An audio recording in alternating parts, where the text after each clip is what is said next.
They laughed at him. Every single person in that auction room. The collectors in tailored suits, the dealers with gold watches, the CEO who had never touched a wrench in her life. They all laughed at the man in the worn-out boots. He didn't flinch, didn't argue, didn't explain himself. He just raised his paddle one more time, paid $500 for what everyone else called a pile of dead metal, and walked out of the room carrying something none of them could see. A secret. A ghost. A debt that had been waiting 20 years to be paid. Hit like. Drop your city in the comments. Let's see how far this story travels. The Westbridge Classic Auto Auction ran every year in the last weekend of October. And if you knew anything about the world of serious automotive collecting, you already knew that showing up without a seven-figure budget was basically a form of public humiliation you were choosing for yourself. The venue was a converted aircraft hangar on the eastern edge of Westbridge, a city that had made its fortune in manufacturing before pivoting hard into finance and tech, leaving behind a complicated legacy of industrial pride and new money pretension. Whoever had converted the hangar had spent serious money doing it. The concrete floors had been polished to a mirror shine. Track lighting ran the full length of the ceiling, positioned to catch every curve and chrome detail of the vehicles lined up along the floor in cathedral rows. Climate control kept the space at exactly 68 degrees regardless of what October was doing outside. There were waitstaff moving through the crowd with champagne flutes, and a string quartet playing in the far corner near the registration desk. And the whole thing smelled like leather and money and the particular cologne that wealthy men wore when they wanted other wealthy men to know they were wealthy. Nathan Vale had driven 3 hours to get there in a 2009 pickup truck with a cracked dashboard and a heater that worked about 60% of the time. He found a parking spot in the back of the lot, away from the Porsches and the Bentleys, and the one immaculate vintage Ferrari that someone had actually driven to the event, presumably because they could. He sat in the truck for a moment after he cut the engine, looking at the hangar entrance where people in expensive coats were filing inside. A valet in a black jacket was taking keys at the front. Nathan watched a man hand over the keys to a Mercedes G-Wagon without even looking at the kid, already talking on his phone. Nathan looked down at his hands. The knuckles were scarred. The skin around his right thumbnail was permanently stained with a faint trace of engine grease that never fully came out, no matter how hard he scrubbed. He'd stopped being embarrassed about it somewhere around the age of 26. These days, he barely noticed. He climbed out of the truck and walked toward the entrance. The valet glanced at him, then at the pickup, then back at him with an expression that he managed to keep professionally neutral, but not entirely. "Leaving it here is fine," Nathan said. "I know where it is." He walked past before the kid could figure out what to say. Fuck. Inside, he collected his bitter paddle from the registration desk, number 47, a detail he'd remember later, and moved into the main floor. The first thing he did was not look at the cars. He looked at the crowd. He'd learned that years ago, in a different life. You want to understand an auction, understand the room before you understand the inventory. What he saw was predictable. The serious collectors were the ones who weren't talking. They stood near the vehicles they'd already decided on, arms crossed, doing the math in their heads. The dealers were the ones working the room, shaking hands, laughing loudly, gathering information. The spectators, the people who were here because they could afford the registration fee and wanted a story to tell at dinner, were taking photos on their phones and speaking in exclamations. "Oh, look at that one, isn't that gorgeous?" And then there was Amelia Sterling. He recognized her from industry publications, though she looked different in person, less managed than her press photos, more sharply present. She was standing near a 1963 split-window Corvette that was going to sell for somewhere north of $400,000, and she was holding a champagne flute in one hand while the other hand gestured with the practiced ease of someone who had been commanding rooms since her mid-20s. 3 people were listening to her with the focused attention of subordinates. She was wearing a dark charcoal jacket over a cream blouse, and she had the kind of stillness about her that expensive confidence sometimes produces. The sense that the room was arranged around her, rather than the other way around. Sterling Motors had been her father's company. She'd rebuilt it after his death into something larger and more aggressive than it had ever been. Nathan knew the company's reputation. Sharp, ambitious, occasionally ruthless, very good at identifying what the market wanted before the market knew it wanted it. Under Amelia, they'd moved hard into heritage vehicle acquisition. buying up significant cars, restoring them, selling them at premium to private collectors and museums. It was a good business model. She had good instincts. Nathan looked at her for about 4 seconds, then moved on. He walked the full length of the floor before the auction started, making note of what was there. 2 early Jaguars, beautiful but not surprising. A collection of European sports cars from the 60s that would drive the room into a frenzy. Several muscle cars in various states of preservation. A rare right-hand drive American vehicle that had been imported from England decades ago. The kind of inventory that made serious people fly in from 3 states away. And then, at the very end of the floor, parked slightly apart from everything else like it was embarrassed to be there, was a car that stopped him mid-step. He stood very still.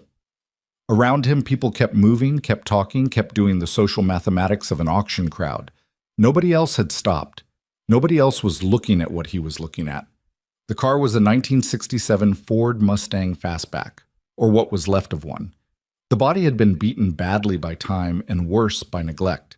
The midnight sapphire paint, what remained of it, had faded to something closer to a chalky gray blue, cracked and peeling in broad patches along the hood and roof.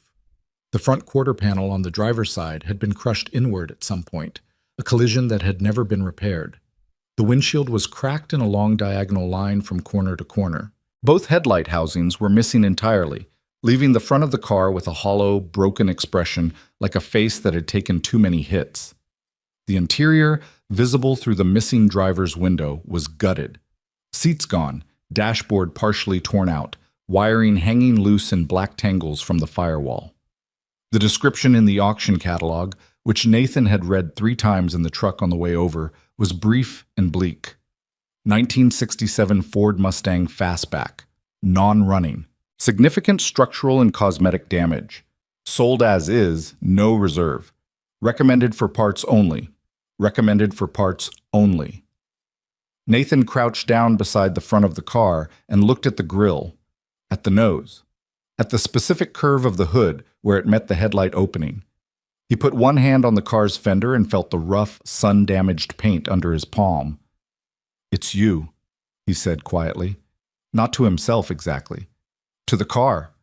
To something older than the car. "Excuse me?" He looked up. A man in a suit was standing nearby, frowning, one of the spectators who'd wandered over. "Nothing," Nathan said and stood up. The auction opened at 7.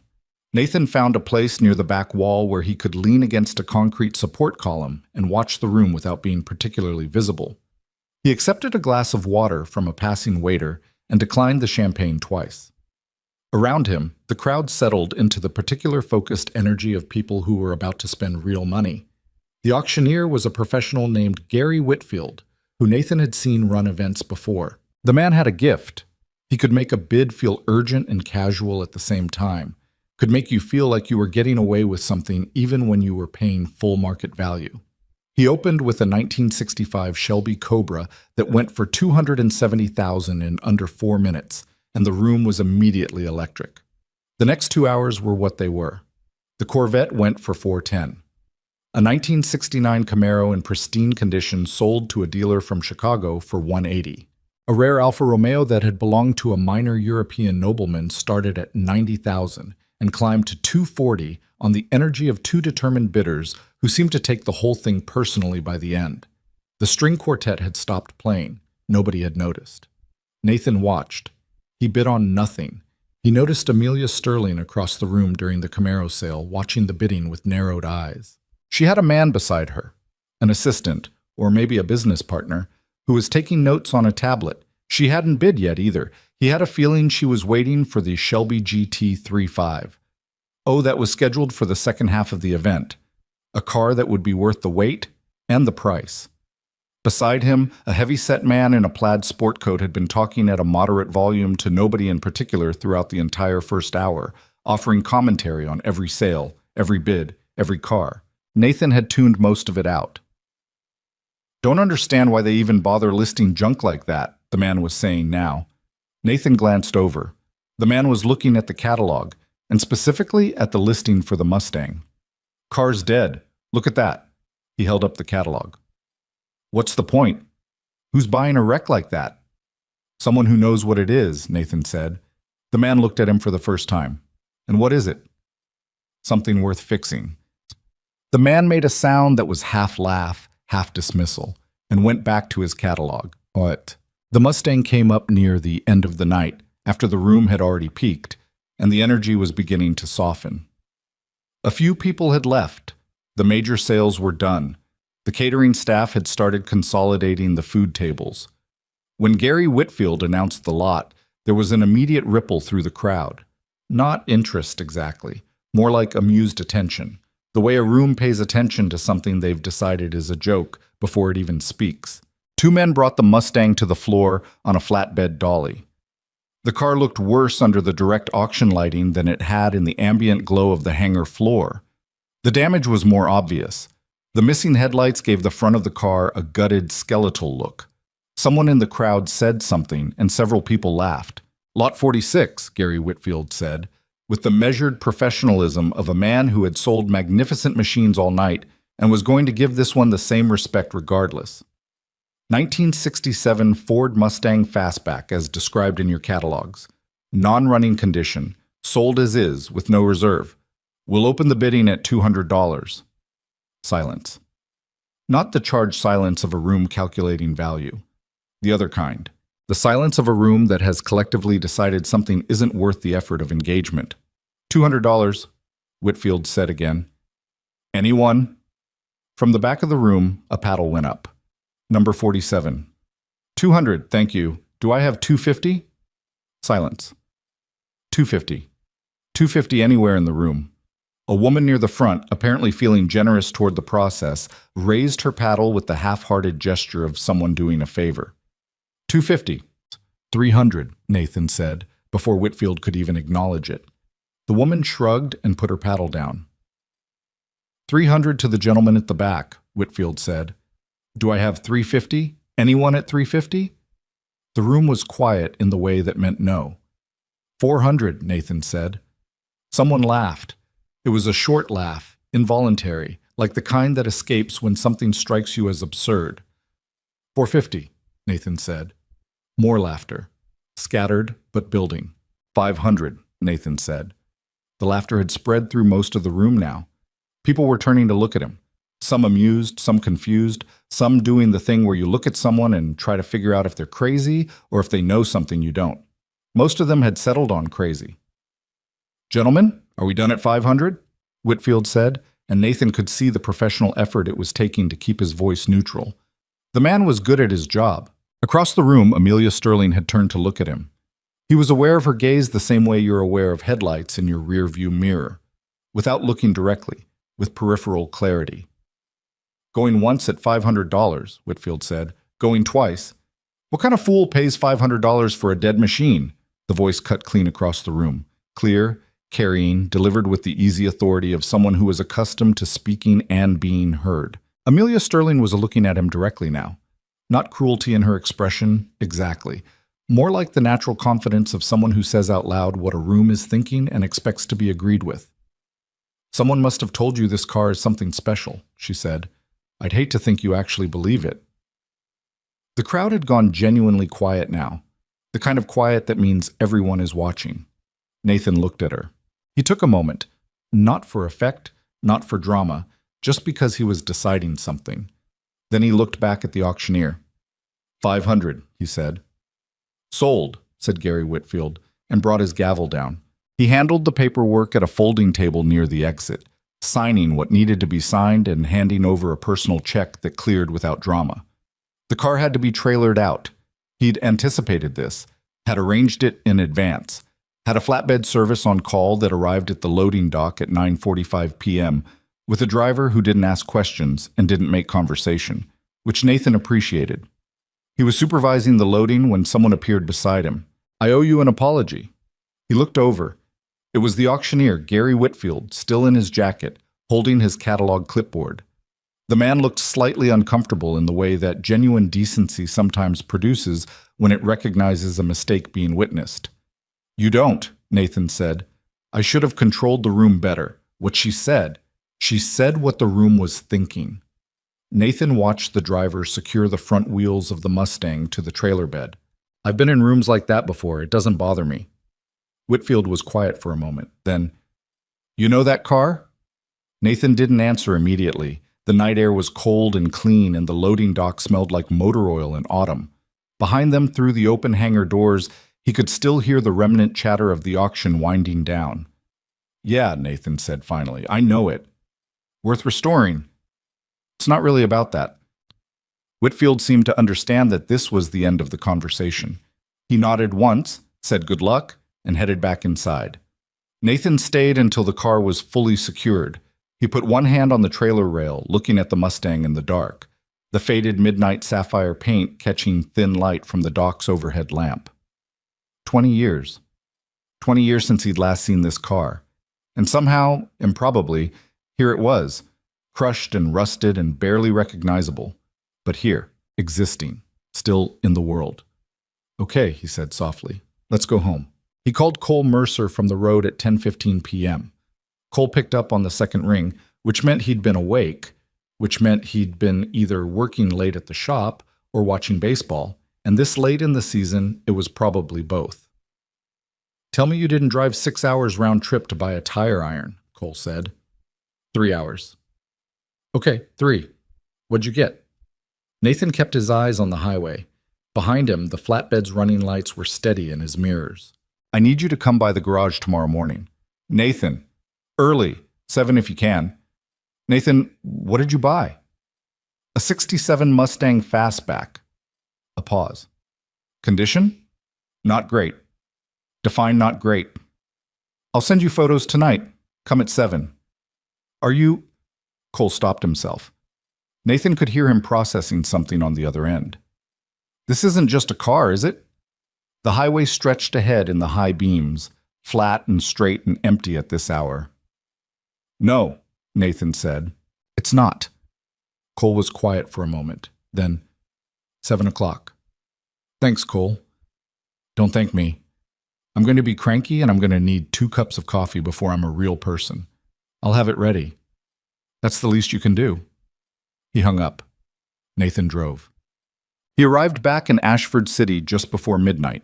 The garage sat on the eastern edge of the city, on a block that had been light industrial before the industry moved out. A row of low buildings with wide loading doors, most of them vacant now or converted to storage. Nathan's place was a double-wide unit at the end of the row, which he'd been leasing for 6 years. It wasn't pretty from outside, corrugated metal siding, a second-hand sign above the door that said Vale Restoration, in letters that had started peeling at the corners. Halogen floods over the loading bay that buzzed faintly when they first came on. Inside was different. Inside was organized with the kind of precision that comes not from perfectionism, but from necessity. From having learned, through years of hard experience, that if you couldn't find a tool in the dark in 30 seconds, you were going to lose time you didn't have. Tools hung on pegboards along both walls, outlined in markers so their absence was immediately visible. Parts bins were labeled in handwriting that was angular and deliberate. The concrete floor had been swept clean. Nathan opened the loading bay doors, guided the flatbed driver into position, and spent the next 40 minutes getting the Mustang off the trailer and into the garage. By the time the flatbed pulled away, it was past 12:30. He stood in the middle of his shop and looked at the car under fluorescent light. It was worse than he remembered from the auction floor. The damage was comprehensive and unsparing. Rust had worked into the rocker panels and the floor seams. The trunk lid was warped. The engine bay. He pulled the hood release and it took 3 tries before the hood opened, the hinges stiff and protesting. The engine bay was empty. The original motor was gone. Stripped out at some point, maybe for parts, maybe by someone who hadn't understood what they had. He stood at the front of the car and looked into the empty engine bay. "Where have you been?" he said. He wasn't expecting an answer. He wasn't talking to the car anymore. Not really. He went to the workbench along the back wall and sat on his stool and thought about that for a while. Rewind 22 years. Marcus Vale had been 11 years older than Nathan, which meant that by the time Nathan was a teenager, Marcus was already a man, or close enough to it that the distinction didn't much matter from where Nathan was standing. Marcus had their father's build and their mother's eyes, and a laugh that arrived without announcement and left the room brighter than it had found it. He was a mechanic and a driver, in that order, and he was genuinely gifted at both. The shop where Marcus worked was a two-bay place called Reeves and Son on the south side of the city. Not Ashford. A different city, a different life. He'd started there at 17 as a sweeper and worked his way into the bays through sheer persistence and a mechanical intuition that the owner, an older man named Frank Reeves, had recognized immediately and quietly nurtured. Marcus could diagnose an engine by sound before he touched it. He had the feel for it, that indefinable thing that technical training could supplement but never fully create. The Mustang had been his project car. He'd bought it from a private seller when Nathan was 12, paid $800 for it, with money he'd saved for 2 years, and hauled it home behind his truck on a borrowed trailer. It had been rough even then, neglected, undertreated, running on mechanical stubbornness rather than actual maintenance. But Marcus had looked at it the way Nathan would later learn to look at damaged things, not as what they were, but as what they had been and could be again. He'd worked on it for 3 years. Nathan had spent every free hour he had in that garage. He didn't know it at the time, couldn't have known, didn't have the language for it, but those 3 years were when he became who he was. Not just as a mechanic, though he absorbed more practical mechanical knowledge in that garage than most people accumulate in years of formal training. It was something beyond the technical. It was the relationship between patience and craft. The understanding that a machine had a history and deserved to be brought back to itself rather than into something you preferred. The particular satisfaction of a thing running the way it was meant to run. Marcus had finished the car when Nathan was 15. The midnight sapphire paint had been Marcus's choice. He'd agonized over it for weeks, driven their mother crazy with paint chips on the kitchen table, finally gone with the color because, he said, it looked like the sky at the exact moment between twilight and full dark. That's the most pretentious thing I've ever heard, Nathan had told him. You're 15, Marcus had said. When you're older, you'll understand about twilight. Nathan had laughed. Marcus had laughed. Their mother had come to the door and told them to stop being ridiculous and come inside for dinner. That was how he remembered it. Not the specific moments so much as the texture of them. Warm and easy and permanent seeming the way things feel when you're 15 and the future is not yet await. What happened 3 years later wasn't something Nathan talked about. Not anymore. Not for a long time. Marcus had been 26 and Nathan had been 18, and there had been an accident on Route 9 in conditions that were bad, and a decision that someone made too fast and consequences that arrived without any preparation whatsoever.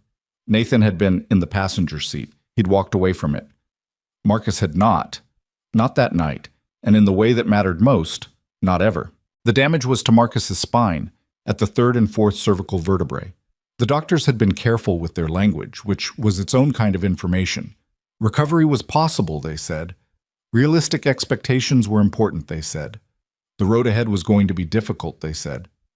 Marcus had been transferred to a specialized rehabilitation facility in another state. Nathan had visited twice before it became clear, in the way these things become clear without anyone saying them directly, that Marcus didn't want him there, didn't want Nathan to see him that way, didn't want the person who had been in the passenger seat, who had walked away, to carry the weight of witnessing what the accident had become.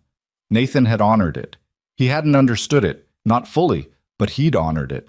6 months after the accident, Marcus's personal belongings, including the keys to the Mustang, had been sent to Nathan in a cardboard box with no return address, no note, just the keys, on a keychain Nathan recognized, along with a few other things that had been at the rehabilitation facility. Nathan had tried to contact him. Letters, phone calls, eventually emails, all of them going into what felt like a void. Marcus had become, for reasons Nathan could never fully map, unreachable, whether by choice or circumstance or something more complicated that Nathan didn't have the information to understand. The Mustang had sat in Nathan's garage for 3 years. He couldn't work on it, couldn't look at it. Eventually, he had sold it to a private buyer who'd paid cash and promised to restore it, and used the money to pay down the medical bills that had accumulated in the aftermath of that night. He'd told himself he was letting go. He'd been 21 years old, and he hadn't known what he was doing. Cole arrived at 7:05 the next morning, carrying a thermos of coffee in one hand and an expression of resigned professional assessment on his face. Cole Mercer was 43, which made him 6 years older than Nathan, and he had the build of someone who had spent the last 20 years doing physical work. broad through the shoulders, strong in the hands, with the slightly deliberate way of moving that came from a body that had accumulated its share of old injuries and learned to manage them. He'd been Nathan's closest friend for 15 years, and his primary collaborator on every major restoration project for the last 12. He stood in the doorway of the garage and looked at the Mustang. Then he looked at Nathan, who was sitting on the stool by the workbench with a cup of coffee that had gone cold while he was doing preliminary assessment work. "That's bad," Cole said. "Yeah, that's real bad, Nathan. I know." Cole walked slowly around the car, the way Nathan had, the way you do when you're tallying damage and making the first rough calculations of what a thing will require. He crouched at the rocker panels, stood and looked into the empty engine bay, tried the passenger door, which resisted and then opened with a creak that was painful to hear. "Floor's gone in sections," he said, looking down at the interior. "Somebody stripped out the seats and the dash. What happened to the motor?" "I don't know. Gone before it got to auction." "Suspension?" "Haven't gotten there yet." Cole straightened up and looked at Nathan over the roof of the car. "What are we talking? What's the actual goal?" "Full restoration, original spec where possible, sympathetic modifications where the original isn't viable." "Timeline?" Nathan met his eyes. 30 days. Cole stared at him. "I know," Nathan said. 30 days, Cole repeated. "For this." He gestured at the car with a sweep of his hand that managed to convey exactly how much work was represented by what they were looking at. "It's not negotiable." "Why 30 days?" "The Ashford Heritage Motor Showcase." Cole was quiet. He looked at the car again, then back at Nathan. He poured himself coffee from the thermos and drank it standing, looking at the Mustang like he was trying to figure out whether the car had offended him personally or just professionally. "This isn't a flip," Cole said. It wasn't a question. "No." "You're not planning to sell it?" "No." "This car means something to you." Nathan considered how to answer that. "You remember I told you about my brother?" Cole's expression shifted slightly. Something careful moved into it. "Yeah, I remember." "This was his car." A long silence. The halogen lights hummed overhead. Somewhere in the neighborhood, a delivery truck was making its rounds, the sound of its diesel engine coming and going in the cold morning air. "Okay," Cole said. "I need to know if you're in." "Of course I'm in." Cole said it simply, without decoration, the way that meant it was settled and didn't need further acknowledgement. "But Nathan, 30 days on, this is going to take everything we've got. We're talking 18-hour days. We're talking sourcing parts on 3 hours of sleep. We're talking, I know what it takes." "I know you know. I just want to make sure we're both clear on what we're agreeing to." "We're clear." Cole looked at the Mustang one more time. Something in his expression settled into the focused calm that Nathan recognized. The look that meant Cole had made his calculations and arrived at a decision and was ready to start. "We're going to need the block for the engine," Cole said. "Original 390 is going to be almost impossible. 60 days minimum on sourcing. I have a lead on a period-correct rebuild, 390 block from a 68 modified to spec. It'll be right." "Who's the seller?" "Guy in Western Ohio. I talked to him last month." Cole raised an eyebrow. "Last month." "I found out the car was at auction 6 weeks ago. I've been preparing." Cole looked at him for a long moment. Then he shook his head slowly, not in disapproval, in something more like recognition. "You're something else, you know that?" "I've been told." "Okay." Cole drained his coffee, set the thermos on the workbench, and rolled up his sleeves. "Let's start with the full damage assessment. We write down everything we're dealing with before we touch a single thing. And Nathan, yeah, we do this right. No shortcuts. If it's going back to what it was, it goes back all the way."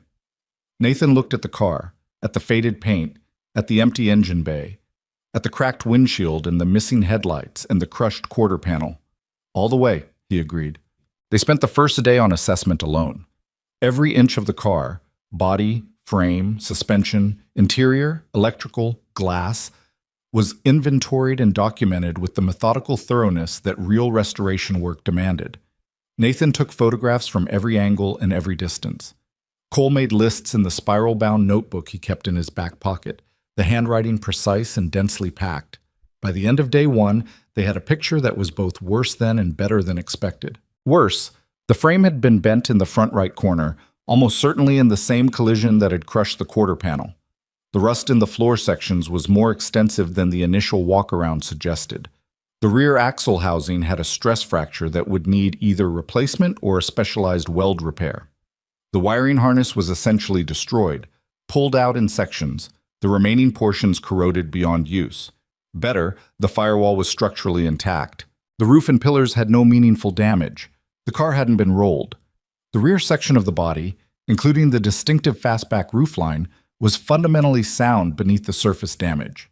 The original VIN plate was intact and verifiable, and beneath the driver's dash in the spot Nathan had checked first, and with shaking hands, the symbol was still there. Marcus had carved it years ago. A small, simple thing. Not artistic exactly, but deliberate. An interlocking V and M done with a pocket knife, the lines steady despite the difficulty of carving into the hard plastic of the dash support bracket.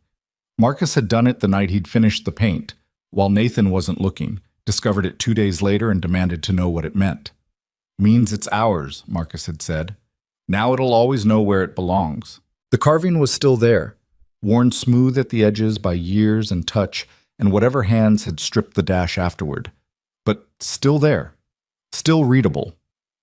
Nathan sat with it for a long moment, crouched in the gutted interior of the car in his unheated garage on a cold October morning, his hand resting on the worn letters. Cole, who had seen him go still, didn't say anything, just kept writing in his notebook and let Nathan have the moment. That was why Cole Mercer was the person Nathan called when something mattered. The next morning, Nathan called the man in Ohio. His name was Ted Gross, and he'd spent 30 years collecting and selling period-correct drivetrain components, the kind of man whose name appeared in the footnotes of serious restoration guides. Not famous, not flashy, but known in the specific community of people who needed what he had. Nathan had been referred to him by a mutual contact 4 years ago and had bought 2 components from him since, both transactions going exactly as described. No drama, no surprises. "The 390 block we talked about," Nathan said. "Still available," Ted said. He had a flat Midwestern voice that carried no particular emotion about anything. "You ready to move on it? I need it in 5 days. A brief silence. "I can do 7. 5. "Nathan, I've got to pull it from inventory, do the prep work. I'll pay for expedited handling. You tell me what that costs, and I'll pay it." Another silence. The sound of Ted thinking. 4 days minimum? 4 days works. "You want me to go over what I've got on the modifications again? The cam timing we discussed? Walk me through it." They spent 40 minutes on the phone going through specifications. Nathan took notes in his own notebook, which was different from Cole's. Larger pages, diagrams alongside the text, the handwriting smaller and more angular. When he hung up, he had a delivery date and a specifications sheet and a number that was more than he'd paid for the car but significantly less than what the component was worth to anyone who understood what it was. He sat at the workbench and looked at the list of what they needed. It was a long list. He thought about the Ashford Heritage Showcase, which was in 30 days. He thought about the Midnight Sapphire paint that didn't exist in any standard catalog and would have to be custom mixed from color samples he'd photographed years ago. He thought about a rear axle housing that needed specialized repair. He thought about sourcing correct-era glass for the windshield. He thought about seat upholstery and interior trim, and 50 other things that would each require their own phone calls and their own decisions. He thought about Marcus. He picked up his phone and started making calls. By the end of the first week, the Mustang had been completely disassembled. The body shell sat on a rotisserie, bare metal exposed, the extent of the rust and damage now fully visible without anything to soften it. The frame was off to a specialist 2 towns over who did precision straightening work on vintage iron. A man named Sal Ferreri, who had a hydraulic press setup that could work a bent frame rail back to true if you were very patient and very precise. Nathan had called in a favor. The parts lists were in motion. The engine was en route from Ohio. Glass was being sourced from a specialty supplier in New Mexico who had a single correct-era windshield in stock, and was willing to crate it properly for shipping if Nathan could wait 10 days, which he could, barely. Cole had been at the shop every day, arriving at 7 and leaving after 11 at night, putting in the kind of hours that most people would have needed convincing about. Cole never required convincing on the things that mattered.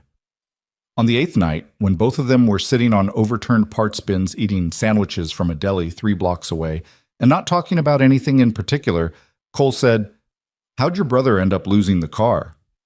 Nathan finished chewing before he answered. "I sold it after the accident. I needed money and I didn't—" He stopped, started again. "I couldn't look at it. I thought getting rid of it was the right move. And now? Now I think I was 21 and I didn't know what I was doing." Cole was quiet for a moment. "You find out how it ended up at auction?" "Not yet. It went through 2 or 3 hands in between. I'm working on tracing the history, but it's not—" He shook his head. "It doesn't change anything about the work." "No," Cole agreed. "It doesn't." They ate their sandwiches. The bare body shell sat on its rotisserie in the middle of the garage, stripped to metal, waiting. "You ever got back in touch?" Cole said. "Your brother?" "No." Cole didn't say anything else about it. He crumpled up the sandwich wrapper and stood up and went back to the firewall wiring work he'd been on before the break, and Nathan was grateful for it, for the absence of the kind of follow-up questions that well-meaning people felt obligated to ask, the ones that required answers he didn't have. On day 9, Nathan got a call from a journalist. He didn't know how she'd gotten his number.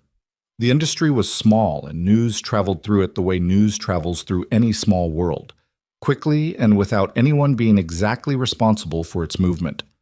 Her name was Rachel Park. She wrote for Motor Heritage Quarterly, and she had heard, she said, about the Mustang purchase at Westbridge.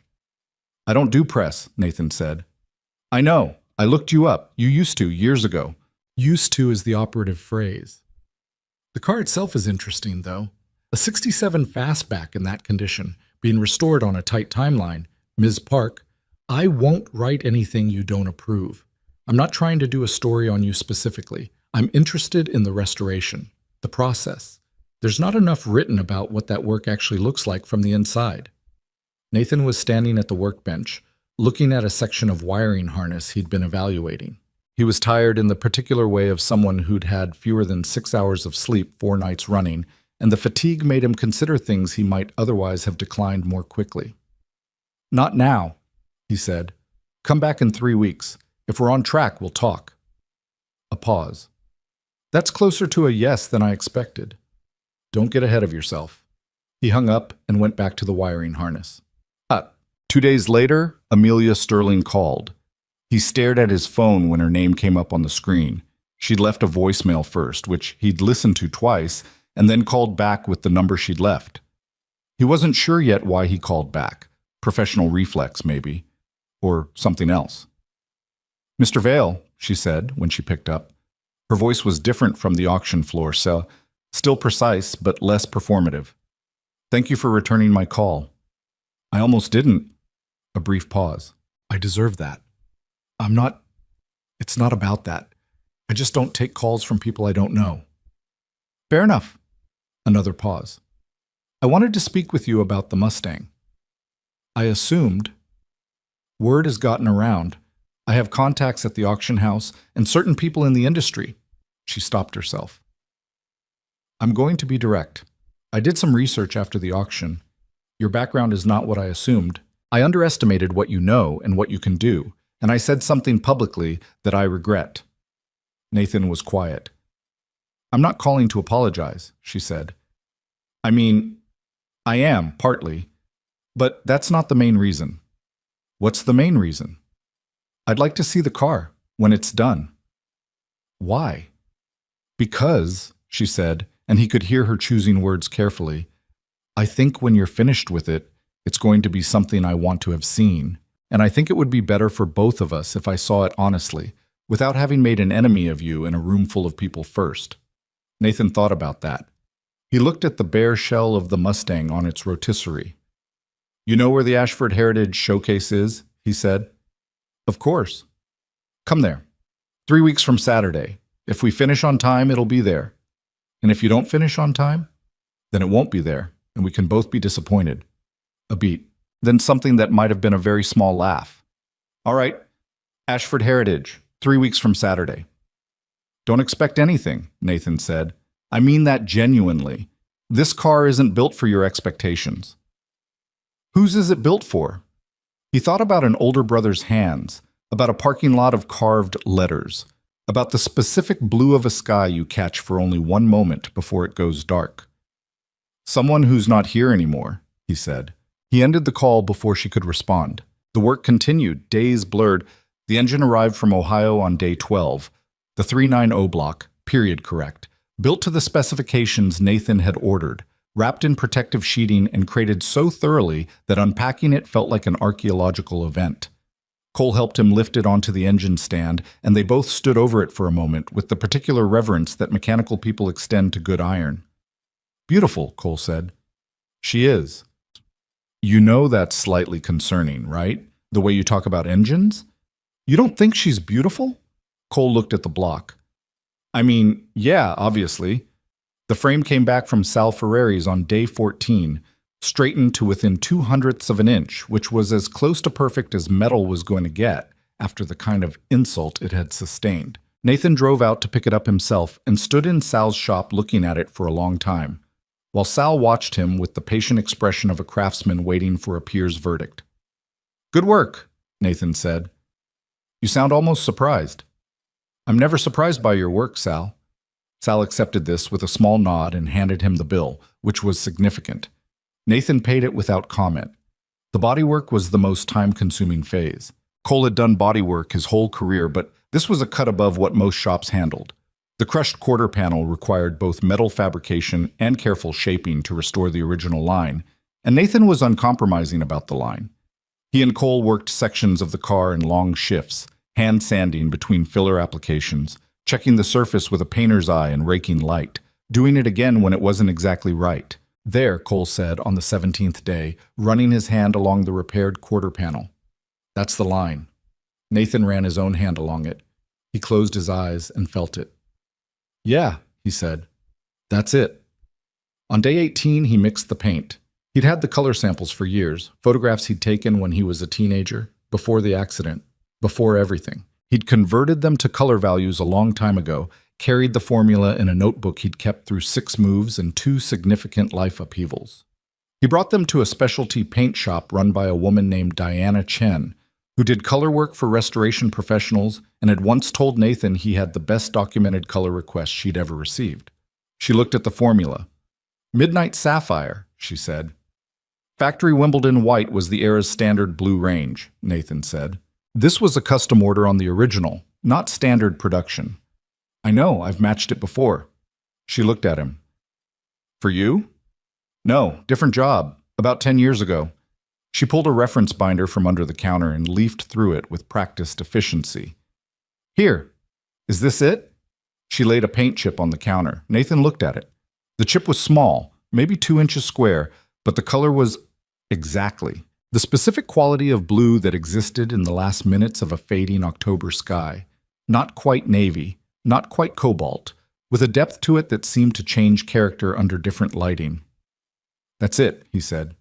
Diana looked at him. She had the measuring, attentive gaze of someone who dealt regularly with people whose relationship to old cars was more than transactional. Special car? She said. Yeah. Give me 2 days on the mix. I want to get it right. Thank you, Diana. Don't thank me. Come back in 2 days and we'll see. On day 20, the wiring was complete. On day 22, the engine went in. Nathan and Cole spent the next 6 hours installing it, a procedure that required multiple adjustments and one significant moment of tension when the transmission alignment refused to cooperate for 45 minutes, during which neither of them said much. And when it finally seated properly, both of them released a breath they'd been holding in parallel. There, Cole said. Nathan looked at the engine in the bay, the 390 block, the rebuilt intake, the correct era carburetor, everything mounted to spec and properly torqued. Yeah, he said. Day 24, primer. Day 26, base coat. Day 27, the Midnight Sapphire went on.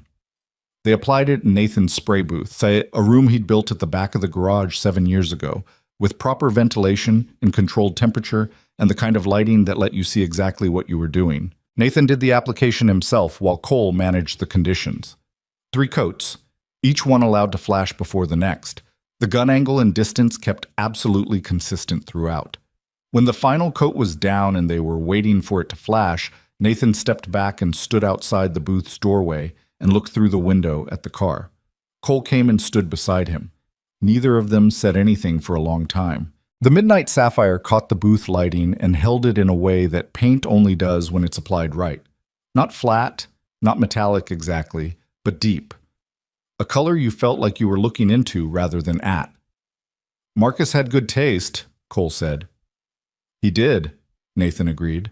Day 29 was clear coat and polish, and the final assembly of all the components that hadn't yet gone back on. Glass, which had arrived from New Mexico with 2 days to spare.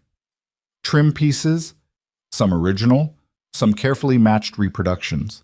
The headlight housings, which Nathan had tracked down through a vendor in Tennessee, and which fit with the clean, precise click of something made to be exactly where it was.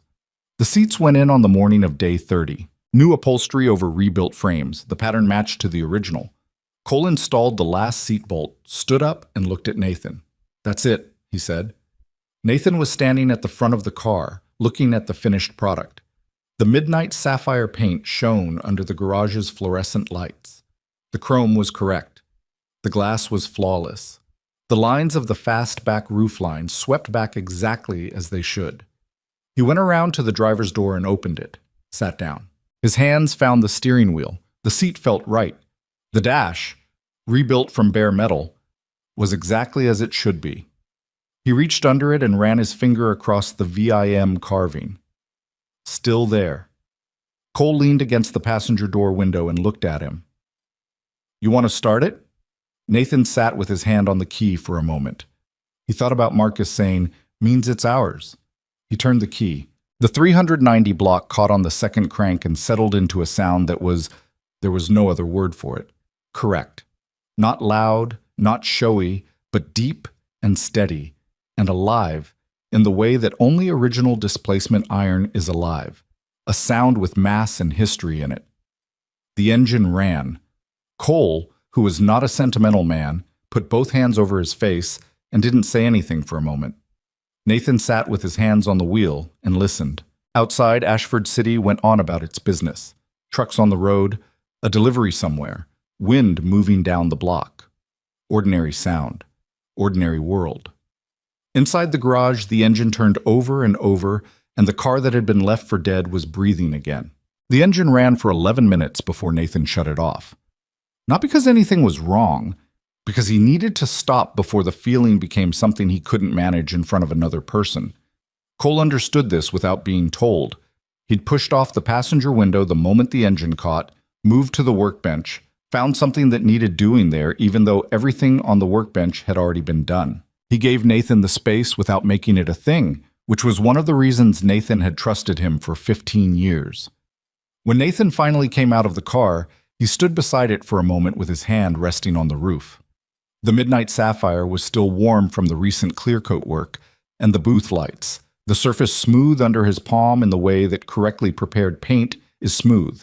Not like glass, not artificial, but like skin, like something living. "We need to road test it tomorrow," Nathan said. His voice came out even, which cost him something. "Already on my list," Cole said without turning around. "Brakes first, then ride height. Then we take it slow on the back roads by the industrial park." "Yep." "And the timing's going to need—" "Nathan," Cole finally turned. "It's 10:30 at night. We just brought a dead car back to life.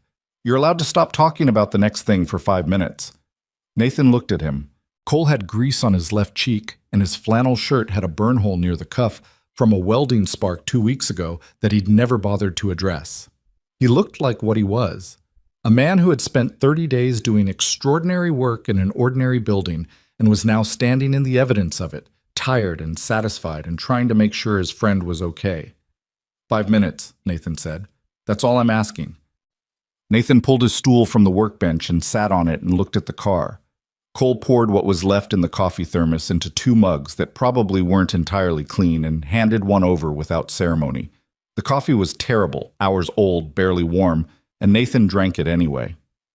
"She looks right," Cole said. "She looks right," Nathan agreed. They sat with that for a while. Outside, rain had started at some point during the final assembly hours. Nathan hadn't noticed it begin. And now it tapped steadily against the corrugated metal roof, with a sound like an engine that was finding its rhythm. The halogen lights over the loading bay buzzed their usual faint buzz. The Mustang sat in the middle of the floor under the fluorescents, midnight blue and still, the chrome pieces catching light at their edges. Cole said, "He would have liked what you did with the engine timing." Nathan didn't answer immediately. He always wanted more out of the low-end torque. Original setup was never quite right for him. And the suspension geometry? I adjusted the front caster 1/2 degree from stock. Marcus used to say the factory setup was compromised for comfort buyers who'd never actually drive the thing. Nathan paused. I remembered that from when I was 14 watching him work on it. Don't know why it stuck. Because you were paying attention, Cole said. You always were. Nathan drank his bad coffee. The rain came down on the roof. There was more he could have said. He didn't say it because the feeling was still close to the surface and the night was nearly over, and what had been accomplished today was enough. You could let a thing be what it was without pushing further into it. They locked up at 11:15. Nathan drove home in the pickup through the rain-slick streets of Ashford and made himself eat something and went to bed without looking at his phone. He was asleep in under 4 minutes, which had never happened to him in his adult life except after the hardest days. He slept without dreaming, or if he dreamed, he didn't remember it by morning. The road test happened at dawn. Cole was at the garage at 6:20, which was early even for him, and he had real coffee this time. 2 large cups from the place 3 blocks away that opened at 6 and made it correctly. Nathan was already there, had been there since 5:45, couldn't help it. He'd done a cold morning check of the engine bay before Cole arrived, gone over the fluid levels and the belt tensions and the brake line connections one more time. Not because he expected to find something wrong, but because the habit ran too deep to skip. They took the Mustang out as the city was beginning to wake up, the sky still gray and low with the leftover cloud from last night's rain. The industrial streets around the garage were mostly empty. Nathan drove first, Cole in the passenger seat with a small notepad, calling out observations in the compressed shorthand they'd developed over years of doing this together. The brakes were good. Better than good. The bias was right front to rear. The pedal feel progressive and communicative, no shimmy in the wheel under threshold stops. The suspension geometry Nathan had spec'd absorbed the road imperfections on the back streets without either floating or punishing, which on a 67-year-old platform with fresh geometry work was not a trivial achievement. Alignment's out slightly on the rear, Cole said at one point. I know, I felt it in the transition. We need about 1/8 of a degree of toe in on the left. When we get back. The engine was the part Nathan was listening to most carefully, and what he heard was what he'd built. The 390 running at the precise tune he'd worked out with Ted Gross before the block had even left Ohio. The power delivery clean through the rev range. The low-end torque Marcus had always wanted settling in below 2,000 RPM with a solidity that felt, if you were being precise about it, exactly like the car was supposed to feel. They drove for 40 minutes. Nathan pulled back into the garage, and Cole fixed the rear alignment, and Nathan did another brake check in the parking lot behind the building, and by 9 a.m., the car was done. Not perfect. Nothing was ever perfect. There was a small roughness in the driver's window crank mechanism that would need attention eventually. The horn produced a slightly reedy tone that probably indicated a wiring connection that wasn't quite as tight as it should be.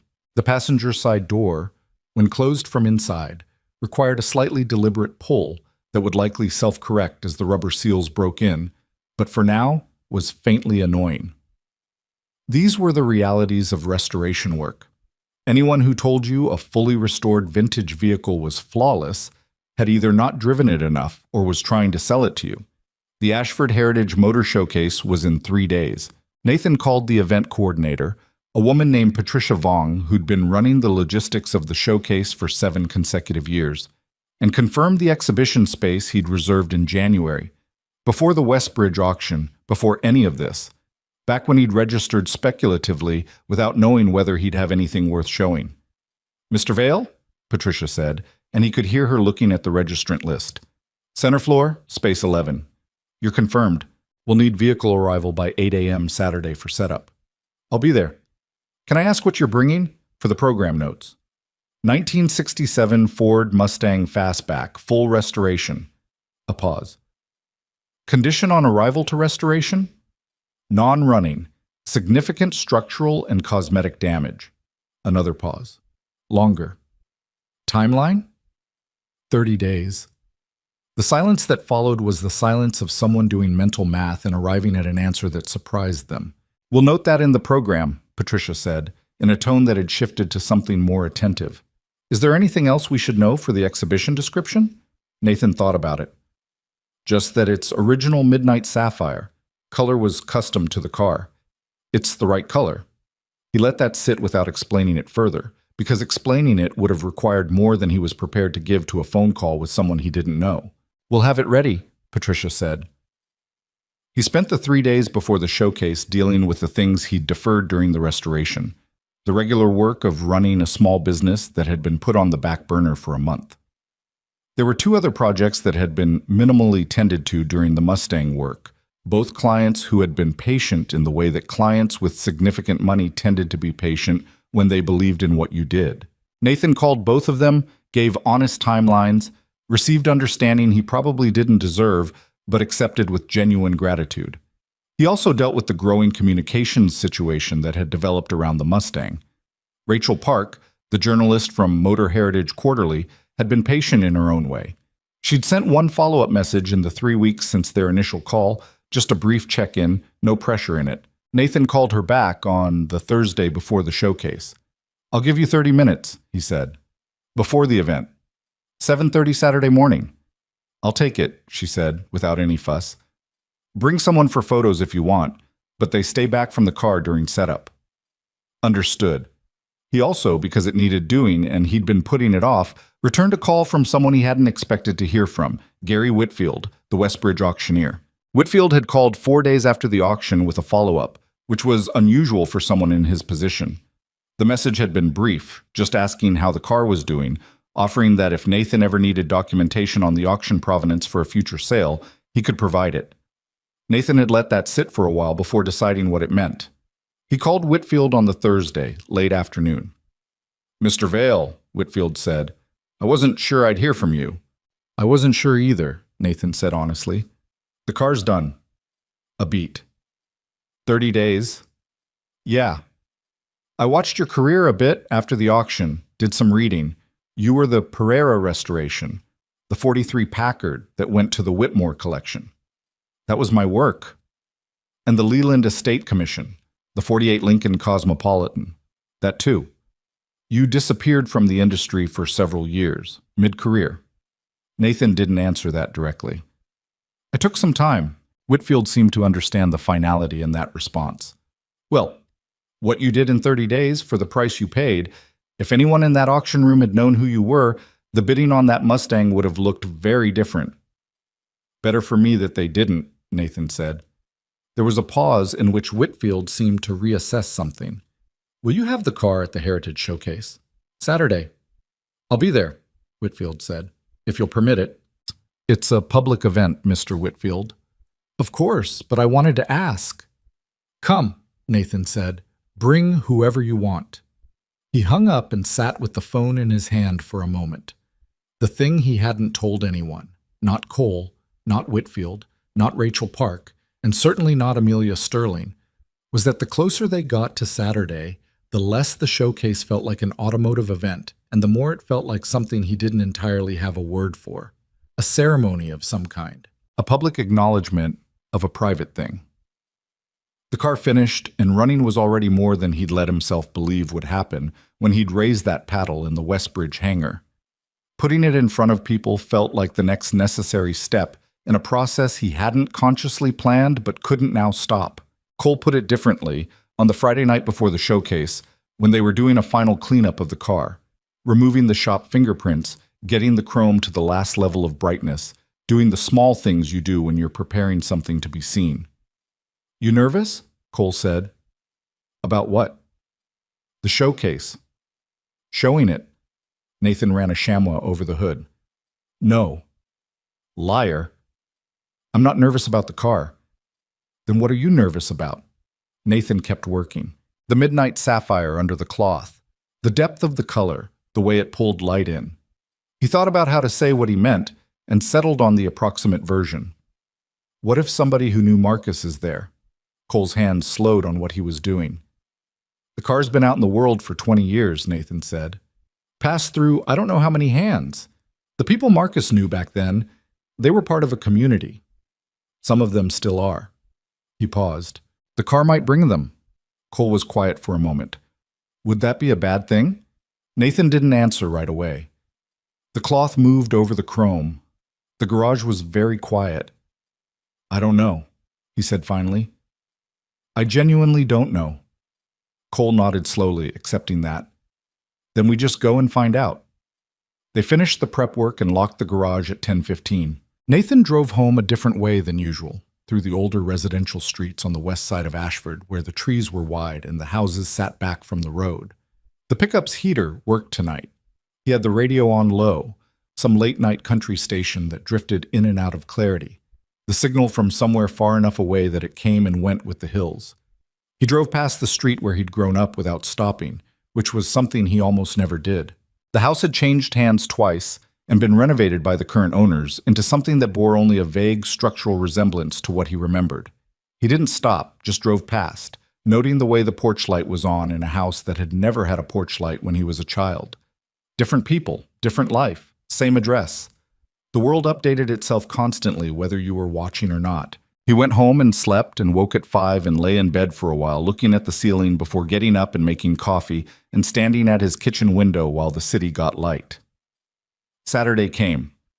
The Ashford Heritage Motor Showcase took place every year at the Heartfelt Exhibition Center, a proper event facility on the north end of the city with enough floor space to hold 60 vehicles comfortably and crowds that typically reached 3,000 over the two-day event. It wasn't Westbridge.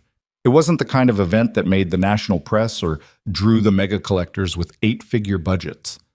But it was serious, curated, respected in the regional community, drawing consistent attendance from collectors, restorers, historians, and the particular category of enthusiasts who came simply because they loved old cars and understood what the work behind them meant.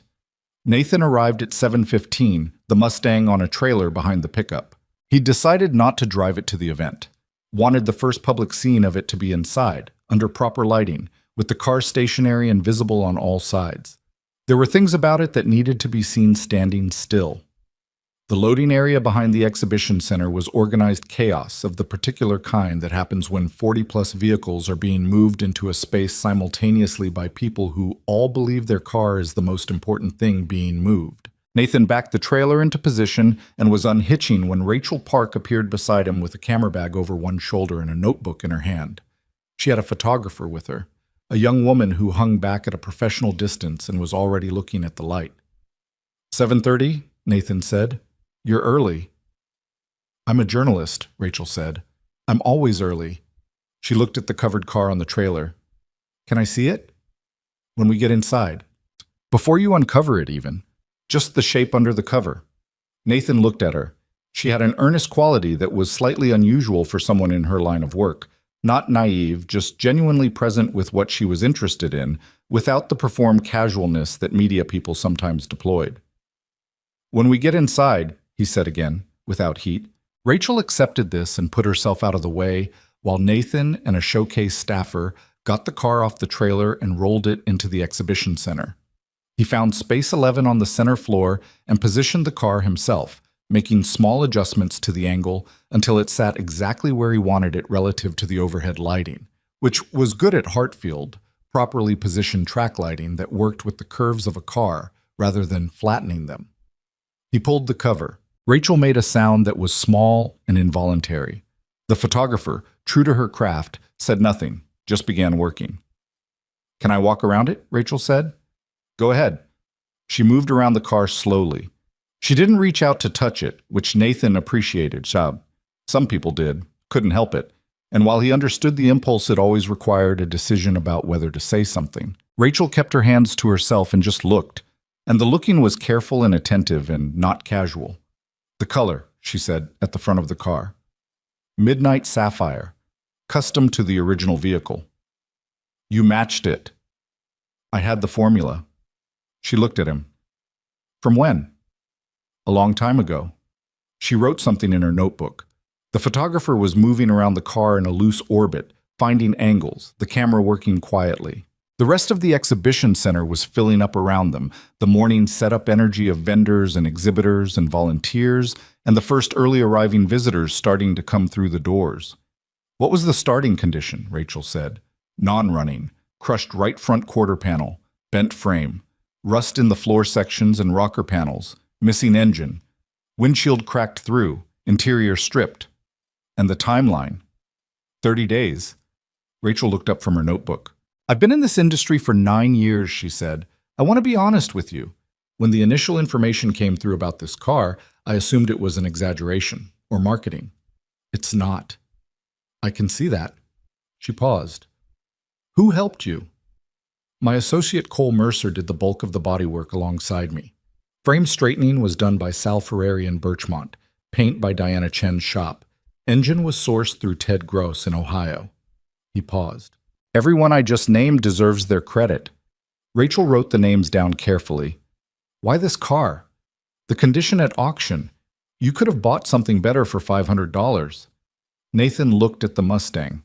The Midnight Sapphire was doing what it did under good lighting, pulling depth from the air, holding light in its surface.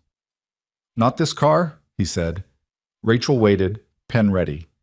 "That's all I'll say about that," Nathan said. "For right now." She seemed to weigh whether to push and decided against it. "For right now," she repeated, noting it. The photographer took another 20 minutes, working the car from every angle, making use of the morning light that was coming through the high windows of the exhibition center and mixing with the track lighting in ways that were, for certain shots, genuinely striking. Nathan watched her work without interfering, and when she was done, he thanked her and she nodded with the compressed professional courtesy of someone whose communication happened mostly through a lens. Rachel shook his hand before she left. "I'll send you the piece before it runs," she said. "I'd appreciate that." "And Mr. Vale?" She paused. "Whatever the story behind this car is, the real one, I hope it does what you need it to do today." He looked at her. "What makes you think there's a real one?"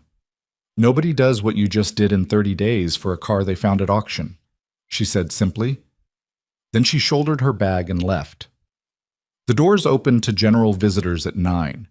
Cole arrived at 8:50, coming in through the main entrance with his hands in his jacket pockets and his eyes going straight to the car the way they always did, checking it, reading it, the instinctive professional assessment that never really stopped. He came to stand beside Nathan. "How's it sitting?" he said. "Good. Lighting's right. The angle's right, too. You positioned it well." He looked at Nathan's face. "You eat this morning?" "Coffee." "That's not what I asked." "I'll eat later." Cole made a sound that was either acceptance or resignation. "I brought a granola bar. Take it." He produced it from his jacket pocket and held it out without looking at Nathan, still studying the car. Nathan took it. He ate it without tasting it, watching the first visitors begin to filter through the exhibition floor. A man with a program guide, moving slowly from car to car. A couple, the woman leaning in close to read the description placard. 2 older men who had clearly been coming to events like this for decades and moved through the space with the practiced ease of people for whom this was familiar territory. The responses to the Mustang began almost immediately. The first person who stopped was a man in his 60s who looked like he'd spent his working life outdoors. Weathered face, big hands, a quality of physical directness that meant he'd done real work somewhere along the way. He came around the barrier rope Nathan had set up and stood at the front of the car and looked at it the way you look at something that you're trying to decide if you believe. 67, the man said. 67, Nathan confirmed. Fastback. Not many came in this color. It was a special order. The man crouched slightly and looked along the bodywork.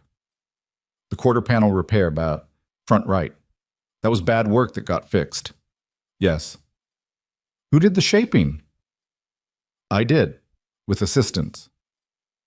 The man straightened up and looked at Nathan for the first time directly, assessing him the way one craftsperson looks at another. Clean work, he said. Whoever showed you how to do that knew what they were doing. He did, Nathan said. The man nodded once, the nod of a peer, and moved on. Cole had watched this exchange from 4 feet away. When the man was gone, he said quietly, "He wasn't wrong." "No," Nathan said, "he wasn't." By 10:30, the floor was significantly populated, and the Mustang had gathered a crowd of its own. Not the whole room, not yet, but a consistent cluster of people who would drift away and be replaced by new ones, drawn by the color and the condition, and Nathan suspected something that was harder to name. The car had a presence. He'd noticed this during the road test and tried not to read too much into it. Now, watching people stop at the barrier rope and angle their heads and just look, he thought maybe he hadn't been imagining it. He answered questions for 2 hours, steady and patient. Make, model, year, restoration scope, and timeline. The technical questions, the ones that had straightforward answers. He was comfortable with these. He'd been answering this category of question his whole professional life. It was the other questions that required more. A woman in her late 50s asked where the car had come from before the auction. Nathan said he was still tracing that history, but didn't know the full chain. She asked with a slightly specific quality of attention that made him look at her more carefully. "Did you know the car before?" she said. "Yes," Nathan said. She held his gaze for a moment and seemed to decide that was sufficient. She nodded and moved on. Nathan watched her go and wondered. At 11:15, Gary Whitfield arrived. Nathan spotted him across the floor. Hard to miss. The man had a particular quality of self-possession that stood out in a room even when he wasn't performing. Whitfield saw the Mustang first, before he found Nathan, and his gait changed the way a person's gait changes when they see something that stops them short. He moved toward the car and stood at the barrier rope and looked at it without saying anything. Nathan walked over. Whitfield looked at him. 30 days, he said. 30 days. I've been in this industry for 23 years, Whitfield said. I've seen some significant restorations. He stopped, looked at the car again. This is different. Different how? Whitfield thought about how to answer that. It looks like itself, he said finally. Some restorations look like money. Some look like skill. This one looks like itself, like the car knows what it is. Nathan didn't say anything, because that was the most accurate description he'd heard, and it didn't need comment. They stood together at the barrier rope for a moment, 2 men looking at a car, which was a thing that required no explanation and no apology. The woman who said what she said at the auction, Whitfield began. Amelia Sterling, Nathan said. She'll be here. Whitfield glanced at him. You spoke to her? She called. We had a brief conversation. How was that? Nathan considered. Better than I expected? Whitfield nodded slowly. She's not a bad person, you know. She's sharp and she has the instincts to make fast judgments. And sometimes the fast judgments are wrong. But she's not. It wasn't cruelty at the auction. It was certainty, and certainty in the wrong direction. I know, Nathan said. That's why she called to apologize. Whitfield looked slightly surprised. She called you. Last week. He seemed to be updating his assessment of something. She's better than I sometimes give her credit for. People usually are, Nathan said. At noon, the morning crowd had reached its peak density. The exhibition floor was loud with the warm, specific noise of people who shared a common interest gathered in a room together. The particular volume of genuine enthusiasm, which was different from the performative kind. Nathan had been standing near the Mustang almost continuously for 3 hours, and his feet were starting to register their opinion. Cole appeared with a bottle of water and pressed it into his hands wordlessly. Nathan drank half of it. You seen the other entries? Cole said. Not yet. There's a beautiful 49 Mercury out there. And somebody brought a 62 Thunderbird that needs some conversation about what original actually means. But the heart is right. I'll walk the floor later. You should. It's good to see the room. Nathan looked at the Mustang, which was never not being looked at. Somebody had their phone out. Somebody else was having what appeared to be a heated discussion with their companion about something Nathan couldn't hear. A teenage boy was leaning over the barrier rope to get a better look at the engine bay through the propped hood, which Nathan had opened at 9 to show the 390. "Cole," Nathan said. "Yeah." "I want to thank you for the month." Cole was quiet for a moment. "You don't have to." "I know, I want to." Cole looked at the car. "What you told me about your brother and the car, I want you to know that mattered, that it wasn't just another job." Nathan nodded. "And whatever happens today," Cole said, "the car is done. It's right. Everything you put into it, it's in there. It shows." He paused. He'd know the difference. Nathan looked at the midnight sapphire, at the way the light moved in it. "Yeah," he said quietly. He would. It was at 12:40 that the afternoon shifted. The room had settled into a comfortable midday rhythm when Nathan became aware of a change in the crowd's behavior near the entrance, a subtle redistribution of attention, the way a room's energy adjusts when someone enters who commands it without trying to. He looked up. Amelia Sterling had arrived. She was with two people, a man Nathan didn't recognize who was probably a professional associate, and a woman who had the look of a personal assistant. Amelia herself was dressed differently than at Westbridge. Less formal, more considered, the kind of clothes that said she'd thought about where she was going. She moved through the space with the same natural authority as before, but she was looking at the cars, really looking at them, with the attention of someone who actually understood what they were seeing. She found the Mustang without searching for it. Nathan watched her stop. The distance was maybe 40 feet and there were people between them, but he could read her body language clearly enough. The arrested step, the way her head came up, the small physical tell of someone absorbing something they hadn't fully anticipated. She stood at the outer edge of the gathering crowd around Space 11 and looked at the car for a long moment before she started moving toward it. She reached the barrier rope. She looked at the midnight sapphire, at the chrome, at the lines of the fastback. Then she looked up and found Nathan, and for the first time since the auction room, they were looking directly at each other. He walked over. She didn't say anything immediately, which he hadn't expected. He'd expected something, a managed opener, a practiced professional observation. Instead, she looked at the car for another moment, and then at him and said, in a voice that had been stripped of its usual calibrated delivery, "I was wrong." "About which part?" Nathan said. "All of it." She paused. "I looked you up after the auction, before I called. I figured. The Pereira Commission, the Leland estate work." She shook her head slightly. "You were one of the best restoration engineers working in this country, and I had no idea who you were standing at the back of that room." "Most people didn't," Nathan said. "That's not an excuse. I should have—" She stopped. "I don't usually miss things that are right in front of me. That bothers me more than the public comment." Nathan looked at her for a moment. She was not a woman who made this kind of statement easily. He could tell by the slight stiffness in it, the sense of a person working against their own default settings. It didn't make it less genuine.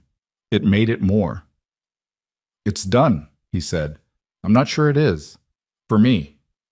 "It is," he said again, with a finality that wasn't unkind. "Look at the car." She looked. "Whatever happened at Westbridge," Nathan said, "none of it touched this. The car doesn't know about it. The work doesn't know about it."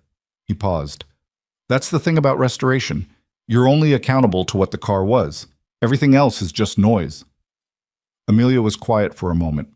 Somewhere behind them, a group of visitors had gathered and were having an animated conversation about the 390 engine, someone explaining it to someone who was clearly new to this world, the enthusiasm of the knowledgeable spilling over generously. "Your associate," she said, "Cole Mercer. The bodywork on that quarter panel is his work primarily, mine secondarily. I'd like to meet him." "He's here. I'll introduce you." She nodded. Then she looked at the car one more time, the way you look at something you want to fix in your memory. "It looks like 1967, she said. "That's the only thing it's supposed to look like," Nathan said. Her mouth curved slightly. Not quite a smile. Something more honest than a smile. The expression of someone who has just understood something they weren't expecting to. They walked across the floor together to find Cole. The afternoon moved forward. More visitors, more conversations, more of the particular texture of a day when a thing you made is out in the world being witnessed. Nathan answered more questions. He talked with a retired automotive engineer who had spent 20 years at one of the major manufacturers and who analyzed the restoration with a precision that Nathan genuinely enjoyed.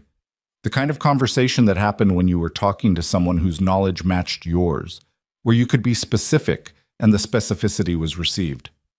At 2:15, the showcase judges made their rounds. Nathan watched them come through without particular anxiety.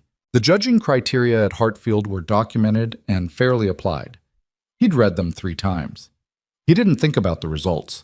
Either the work spoke or it didn't, and it was too late now to change anything. He was standing at the back of the car, near the trunk, when someone touched his arm lightly. He turned. A woman in her early 70s, small, with white hair and the careful way of moving that came with age and some physical deliberateness, was looking at him with an expression he couldn't immediately read. Not one of the usual event expressions. Something more weighted. "You're Nathan Vale," she said. "Yes." She looked at the car. "This was Marcus's car," she said. It wasn't a question. Nathan's chest did something that had no good name for it. "Yes," he said. She looked up at him. Her eyes were dark and steady. The eyes of someone who had carried something difficult for a long time and learned to carry it without showing. "I knew your brother," she said. "We worked together, years ago. I'm Helen Reeves." Nathan went very still. Reeves. Frank Reeves, the man who had owned the shop, Reeves and Son. "You're Frank's—" he started. "His sister," she said. "He passed in 2019.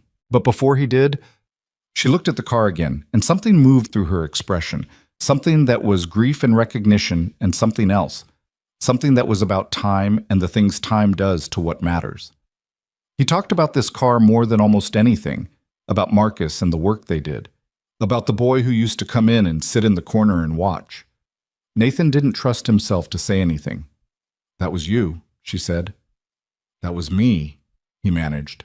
Helen Reeves looked at the midnight sapphire Mustang standing in the light of the Ashford Heritage Motor Showcase, 30 years and several lifetimes from the garage where a young man had restored it the first time. She put one hand on the barrier rope, not reaching for the car, just steadying herself. "He would have wanted someone to bring it back," she said. "Your brother, I mean. Whatever happened, wherever he ended up, he would have wanted this." Nathan looked at the car. He thought about Marcus's hands, about the sound of the 390 catching on the cold morning 3 days ago, the engine finding its voice, about a carving that survived 20 years and 2 or 3 owners who hadn't known what they had. He didn't say anything for a long moment because there wasn't a sentence that held what he was feeling. Then Helen Reeves said quietly, "There's someone else here. Someone who knew Marcus. He came when he heard about the car. He only lives 40 minutes away. He's been here since the doors opened." Nathan looked at her. "He couldn't come over until he was ready," she said. "It's been a long time." She paused. "His name is Daniel." Nathan didn't move for a moment.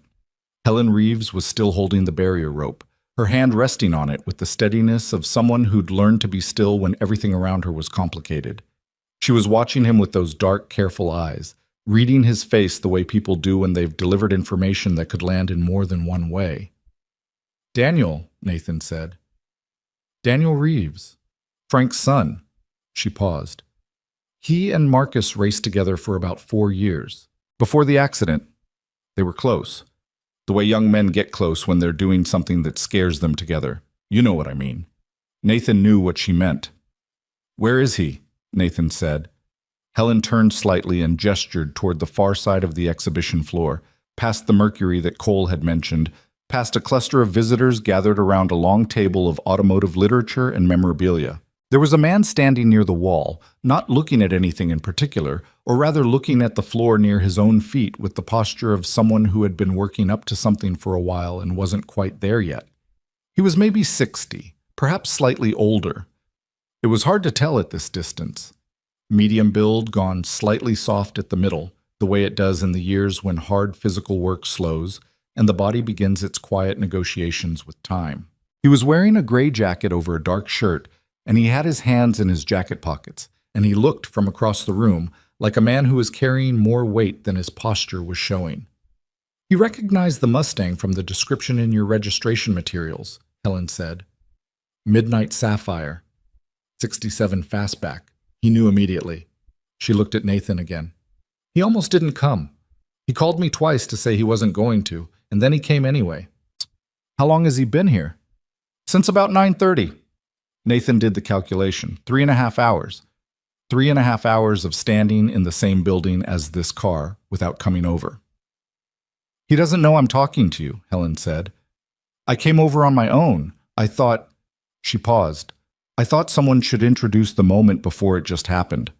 Nathan looked at her. She had the clarity and directness of someone who had spent a lifetime managing difficult things and knew the value of a gentle hand at the right moment. He had the sense that Frank Reeves had been a good person, partly because his sister was a good person, and that Marcus had been lucky to work in that place. Thank you, he said. Don't thank me yet, she said. Daniel's not easy. He wasn't easy even when he was young. He's gotten more complicated. She released the barrier rope. But he drove 40 minutes and stood over there for 3 hours. So, she left without saying more. Nathan stood still for a moment. He was aware of Cole somewhere to his left and the ongoing noise of the exhibition floor and the Mustang at his back, the car, and all that the car contained. He took one breath that was longer than necessary, the kind that isn't about oxygen, and then walked across the room. The man near the wall looked up when Nathan was still 10 feet away. He had heavy features that had once probably been conventionally handsome, a strong jaw, deep-set eyes, and there was something in his face that Nathan recognized the way you recognized the shape of a place you visited once long ago when you were very young and didn't understand you were forming a memory. This was a face he'd seen. Not recently, not often, but he'd seen it. He stopped in front of him. The man said nothing for a moment. He was looking at Nathan with an expression that was working through several things simultaneously. Grief and recognition and a complicated wariness. The look of someone who wasn't sure whether this encounter was going to cost him something. You look like him, the man said finally. The words landed simply, without ornamentation. Nathan didn't know what to do with them for a second. I've been told, he said, around the eyes, and the way you stand. He paused. Daniel Reeves. He held out his hand and Nathan shook it, the grip firm and brief, the handshake of a man who'd done physical work and still had the hands for it even if the rest of him had moved on. Nathan Vale. I know who you are. He looked past Nathan toward the Mustang, visible at the center of the floor, and Nathan watched something happen in the man's face that he had no good right to witness but couldn't look away from. I've been standing over here since about 9:30, trying to figure out how to go look at that car. Helen told me. Daniel looked back at him. She would. No irritation in it, just familiarity.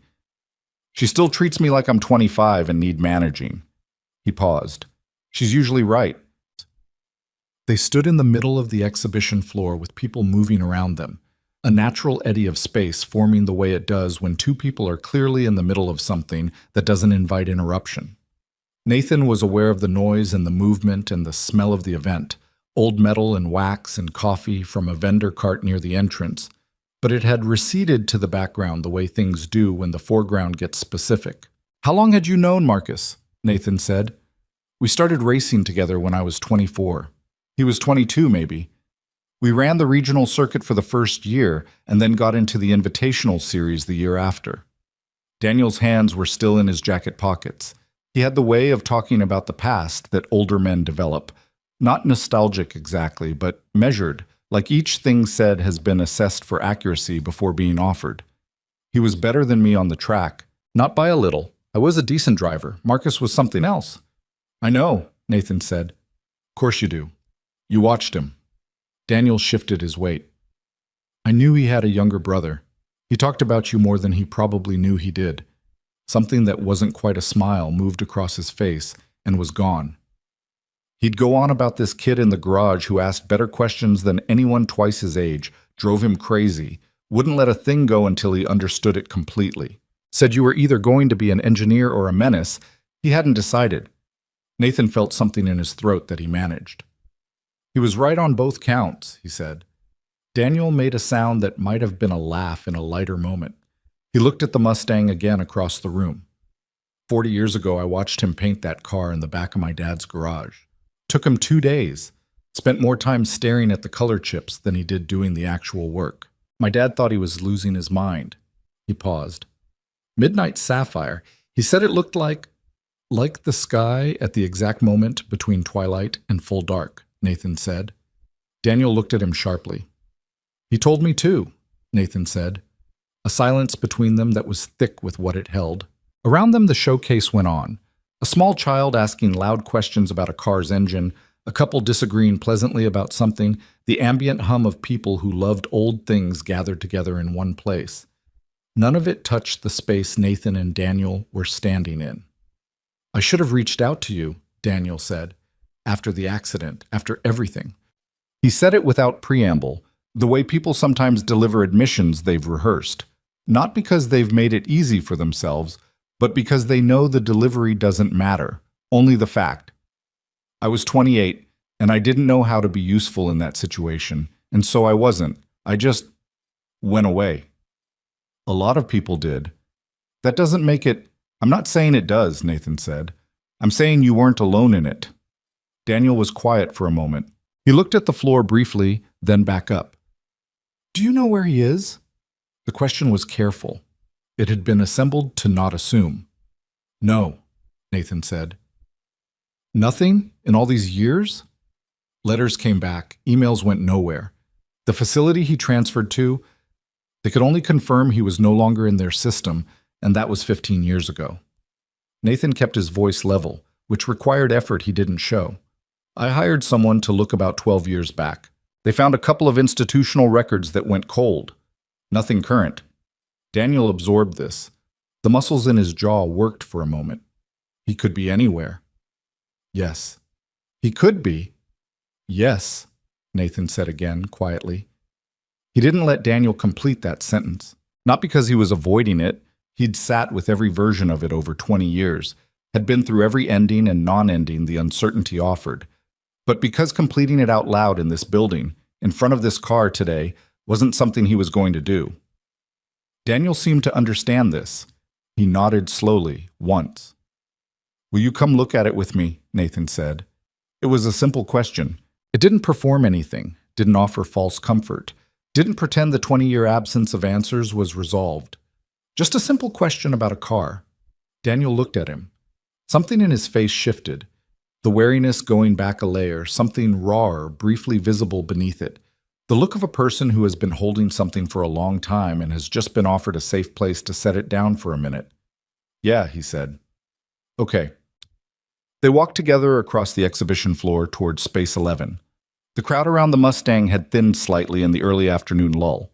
Still a cluster of people, but enough room to approach the barrier rope from the front. Cole was standing off to the side, and he clocked Nathan's return with the quick assessment of someone who had been watching the room. And he saw the man walking with Nathan, and he understood enough to quietly redirect a visitor who was heading toward Nathan with the universal expression of someone who wants to ask a question. Cole did this smoothly, without drama, walking the visitor toward the engine bay side of the car with an engaged expression. Nathan noted this and was grateful in the way you're grateful for things that happen exactly as they should without anyone making a point of it. Nathan and Daniel stopped at the front of the Mustang. Daniel stood there. He stood there for a long time. Nathan stood beside him and let him look and didn't say anything. Because there are moments that don't need a narrator, and this was one of them. The midnight sapphire sat in the track lighting with that same quality Nathan had noticed at every stage, the depth of it, the way the color seemed to exist just slightly inside the surface rather than on it, the specific effect that Marcus had chosen from a row of paint chips in a garage decades ago, because it was the only one that looked like the thing he was trying to describe. Daniel put one hand over his mouth. He kept looking at the car. Nathan didn't look at him directly. He looked at the Mustang, and in his peripheral vision, he was aware of Daniel standing beside him, and what that awareness contained was not something he was going to put into words. After a while, Daniel dropped his hand. His voice, when it came, was roughly constructed, the voice of someone managing the architecture of it in real time. You got the engine in, how close to spec? Period correct block, 3090. Built to his modifications. The cam timing, the carburation? I found notes. Daniel turned to look at him. You found his notes? In the car, when I was doing the teardown. Hidden inside the dash cavity, not where you'd look unless you knew someone had put them there. Nathan paused. He hid things in cars. He always did. I know. Daniel's voice had gone quiet. He hid a note in my '68 Camaro once. I found it 2 years later when I was doing a valve cover replacement. Just a note that said, if you're reading this, you finally fixed the oil leak. You're welcome. He stopped. A sound came out of him that was trying to be a laugh and not quite making it. That's him, Nathan said. That's him, Daniel agreed. They stood with that, with the small, true, specific thing of who Marcus Vale had been, which was still findable in details like that one, in hidden notes and in carved initials and in a color chosen because it looked like the sky at the exact right moment of a day. Cole materialized at Nathan's elbow and extended his hand to Daniel. Cole Mercer. I worked the restoration with Nathan.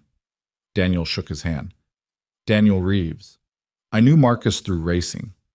He looked at the car with something that had moved past the crisis point, had settled into something more workable.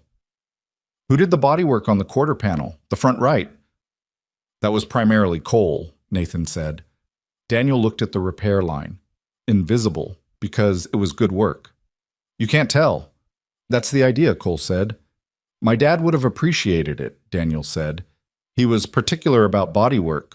Said most people couldn't be bothered to do it right. He paused. He ran a shop for 30 years.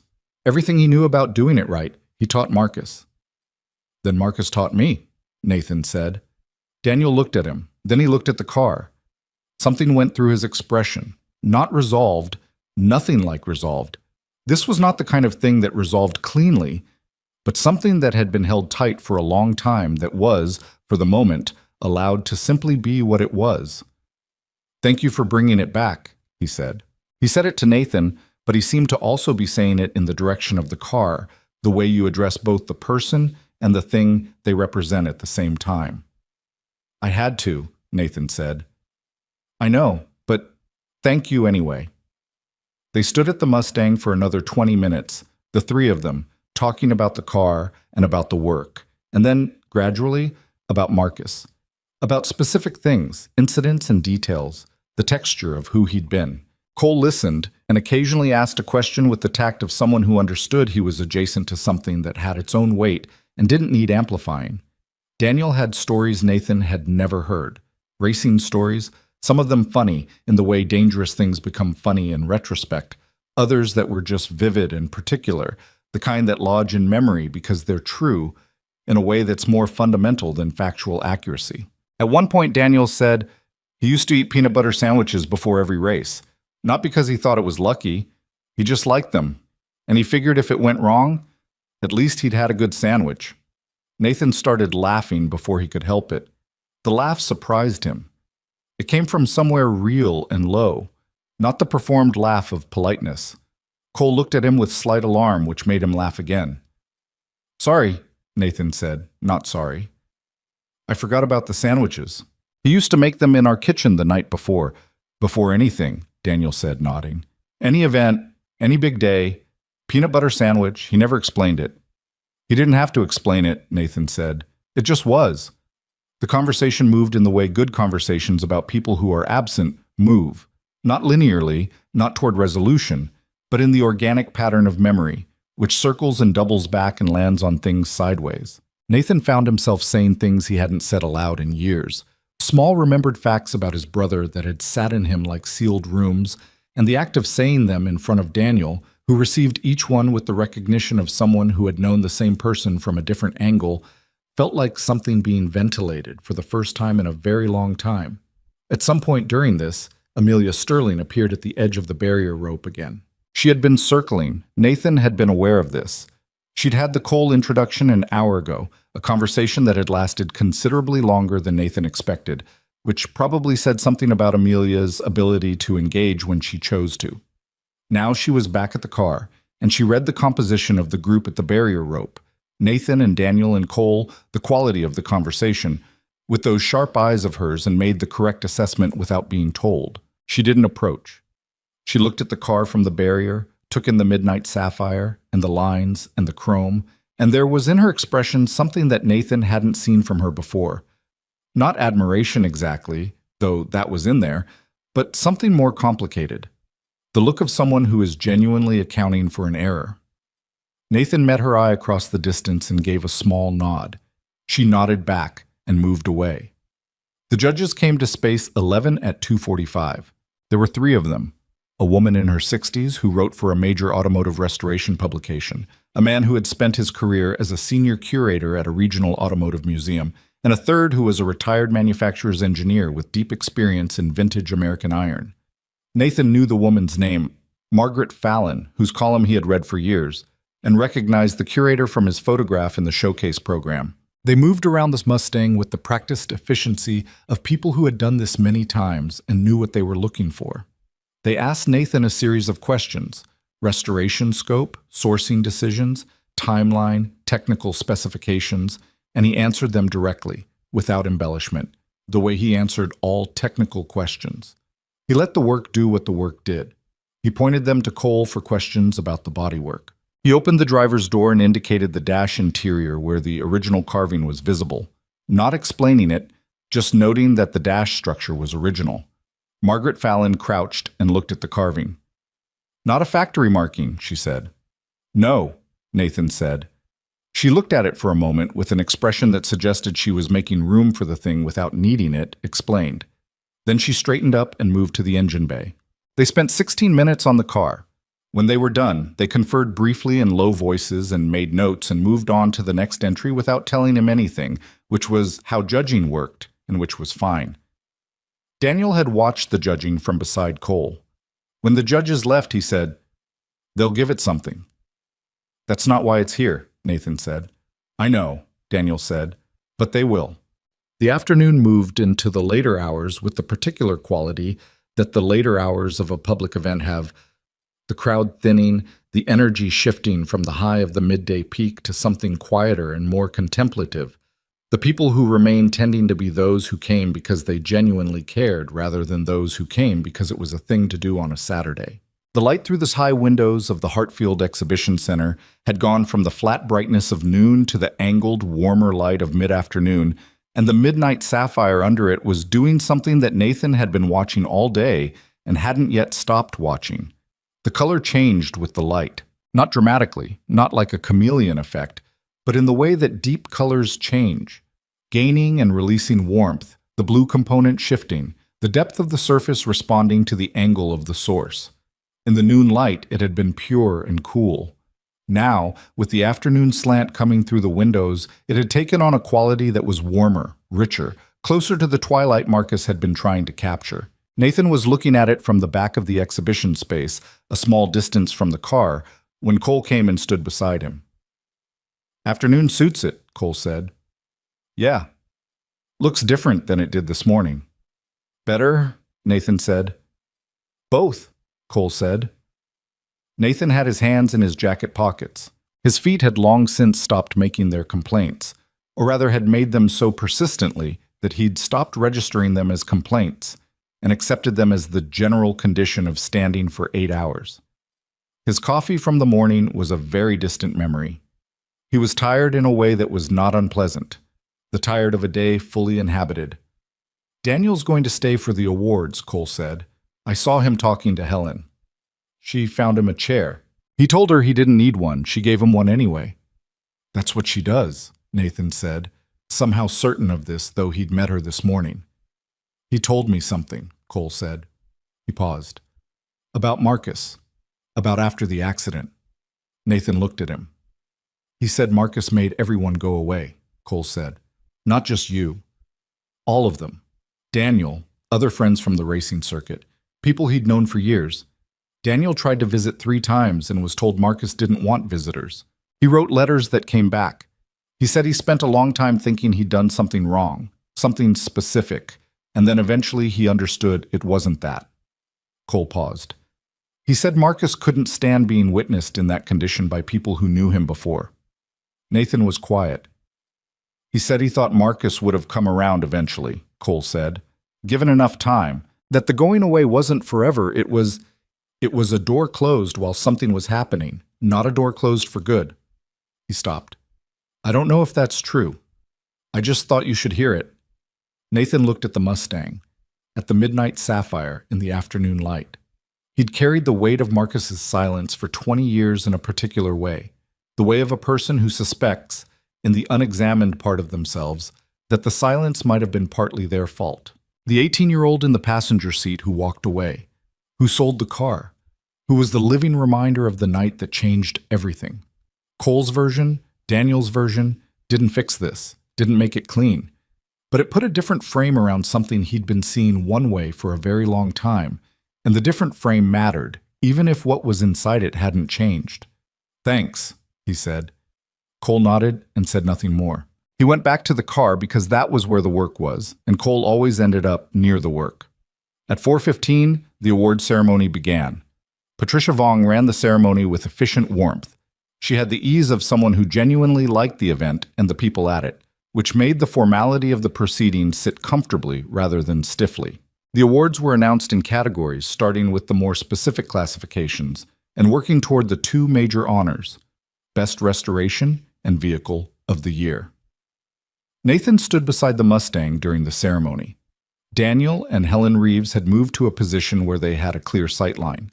Cole was slightly behind Nathan and to the left, which was where Cole always stood, available but not in the way. Amelia Sterling, he noticed, had stayed for the ceremony. She was standing near the back of the room with her associate, and she had the contained attention of someone who was genuinely interested in the outcome. He couldn't read what she was thinking. He suspected she was recalibrating several things simultaneously, which, based on what he'd observed today, was something she was capable of doing. Best Restoration came first. Patricia opened the envelope. There was an actual envelope, which Nathan had always found charming about this event, the physical paper of it, the deliberate theatricality, and read the name of the car. Best Restoration, 1967 Ford Mustang Fastback, restored by Nathan Vale and Cole Mercer, Vale Restoration, Ashford City. A noise went through the room that was genuine rather than polite. Nathan became aware of applause as a surrounding fact, coming from all directions, the specific sound of people who were clapping because they meant it rather than because the moment demanded it. He walked to the awards table and accepted the trophy, a heavy thing, properly made, not cheap, and shook Patricia's hand and turned back toward the room. Cole was clapping with the rest of them and managed to look both proud and slightly embarrassed by how proud he was, which was the most Cole response available to the moment. Daniel Reeves was clapping. He was standing straight, his hands coming together with the particular force of someone expressing something that goes beyond the usual social reflex of applause. Helen was beside him. Nathan held the trophy and looked at the Mustang and thought simply, look at what survived. Vehicle of the Year came 10 minutes later, after the remaining category awards, and the room by then had the elevated quality of an event that knows it's moving toward a significant moment. Nathan was back beside the car. He was not expecting the second award, or rather, he had deliberately not thought about it, because the first one had been more than sufficient for everything he'd needed today to be, and wanting more felt greedy in a way he didn't want to be. Patricia opened the second envelope. Vehicle of the Year, 1967, Ford Mustang Fastback, restored by Nathan Vale and Cole Mercer. The applause this time was different, louder, fuller, with a quality that meant the room had reached a verdict before the announcement and was now simply confirming it. Nathan heard it as if from a slight distance, the way significant things sometimes arrive in a delayed register. Cole's hand landed on his shoulder, briefly, a single firm contact. He removed it before it could become a thing. Nathan walked to the awards table again. He accepted the second trophy. He shook Patricia's hand. He stood at the table for a moment with both trophies and looked at the room, at the faces, at the cars, at the specific light of this specific Saturday afternoon in Ashford City. And what he felt was not triumph exactly. Triumph was too clean for it. What he felt was more complex and more true, the feeling of something finished that deserved to be finished, something completed that had been broken, something returned to the world that the world was better for having back. He carried both trophies back to the Mustang and set them on the hood. Then he stepped back. The car sat in its midnight sapphire paint with the trophies on the hood and the afternoon light coming through the windows at its long October angle, and it looked, Nathan thought, standing there looking at it, it looked like itself. Exactly like itself. The way Gary Whitfield had said this morning, the car knowing what it was. He became aware of Amelia Sterling beside him. She'd moved through the room without him tracking her approach, and she was standing 2 feet to his right, looking at the Mustang with the trophies on it. She had her arms crossed, not defensively, just the posture of someone thinking. "Congratulations," she said. "Thank you." "Both of them. That doesn't happen often." "I know." She was quiet for a moment. "I owe you more than an apology," she said. "At the auction, what I said, in front of a room full of your peers, it's done," Nathan said. "I meant that when I said it before." "I know you did." She paused. "I don't know that I'm done with it yet." He looked at her briefly. She was looking at the car, and her profile in the afternoon light had a quality that was less managed than any version of Amelia Sterling he'd seen so far. Not soft exactly, but honest. The face of someone who was sitting with something real and not trying to redirect it. "The car's beautiful," she said. "Thank you." "Your brother had good taste." He didn't ask how she knew about Marcus. The event had its own information circulation, and she was a person who listened carefully. "He did." "I'm sorry," she said quietly, and it was different from the professional apology she'd offered earlier. Smaller and more specific, the kind that means something different than the formal version. Not sorry about the auction room, sorry about what she'd learned today. Nathan accepted it without comment, because that was the right thing to do with something offered plainly. They stood together for a moment in front of the car, which was, in Nathan's experience, something that could be done with almost anyone. Cars had this quality. They provided a shared object of attention that made it possible for people with nothing else in common to stand in the same space without the strangeness of it. Then Amelia said, "I want to talk to you about something. Not today. You have enough today. But this week, if you're willing." "About what?" "About work," she said. "About something I'm building at Sterling that I think you should be part of." She paused. "But not today." "No," Nathan agreed. "Not today." She nodded. "This week." "Call me," he said. She looked at the car one more time, and then she left with the economy of someone who knew when their presence was complete.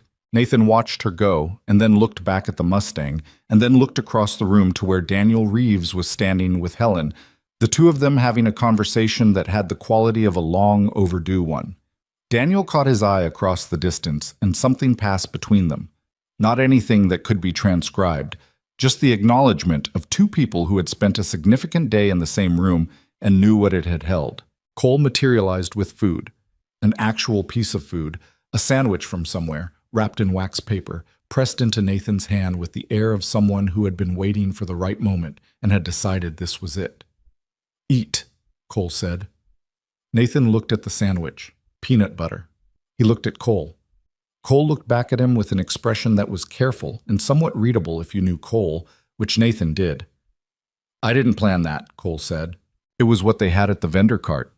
"I know," Nathan said. He unwrapped it and took a bite and stood in front of the Mustang and ate it, and the afternoon light moved across the midnight sapphire. And somewhere in the building, Daniel Reeves was talking to his aunt about a man they had both loved and lost track of in different ways. And the trophies sat on the hood of the car without apology, and the engine was in there. Cold now, not running, but ready, the way a built engine is always ready. Waiting for the key. The showcase ended at 5. The official closing was announced over the PA system by Patricia Vong with the same efficient warmth she'd brought to the whole day, thanking exhibitors and visitors and sponsors in a sequence that had the practiced flow of something done many times and still meant sincerely. The lights in the Heartfield Exhibition Center didn't change. The track lighting stayed on. The high windows still held the last of the afternoon. But something in the room shifted, the way a room shifts when the formal part of a thing is over, and whatever comes next is less structured. Nathan stood beside the Mustang and watched people make their way toward the exits. Some stopping for last looks at the cars they'd been circling all day. Some already in their coats and moving with the momentum of people ready to be somewhere else. The showcase floor emptied in stages. not all at once. The ones who had somewhere to be leaving first, then the ones who didn't want to leave, then the few who stayed past even that, reluctant to let the day close. He started the process of getting the car ready to trailer out. Cole had anticipated this and was already at the loading area confirming the flatbed arrangement, which was the same service they'd used 30 days ago coming back from Westbridge. The driver, Nathan noticed when he came back through, was the same man. Same quiet professionalism, same absence of unnecessary conversation, which Nathan appreciated now as much as he had then. 30 days ago, the car had been a wreck going into a garage. Tonight, it was going home something different, and the symmetry of the same driver, the same trailer, had the quality of a sentence properly closed. Daniel found him while he was pulling the cover over the car for transit. He'd been talking with Helen on the far side of the floor for the last half hour, and there was something in his demeanor that had changed from the quality it had held most of the day. The tension had gone back further, not gone entirely, but back far enough that he moved more easily, and the set of his jaw was different. He looked like a man who had set something heavy down and was still feeling the absence of its weight in his hands, which was its own kind of uncomfortable, but the productive kind. "We're going to get dinner," he said. "Helen and me. I know it's—" He stopped, started differently. "Would you and Cole want to come?" Nathan looked at him. The question was careful, offered without pressure. The kind you extend when you mean it, but understand fully that no is acceptable. Nathan noticed that Daniel had stopped at "we're going," had corrected himself to "we," a small thing, but the kind of small thing that showed where his head was at. "Yeah," Nathan said. "Give us 20 minutes to get the car loaded." Something in Daniel's face settled. "There's a place on Marsh Street. It's not—" He seemed to decide not to over-describe it. "It's decent, nothing fancy." "Decent works," Nathan said. Cole, when informed, said simply "good," and went back to helping the trailer driver with the loading straps, because Cole was Cole and decent food after a long day was sufficient motivation and required no deliberation. Helen Reeves had a car and offered to drive herself, which Daniel accepted without the debate that some people would have inserted.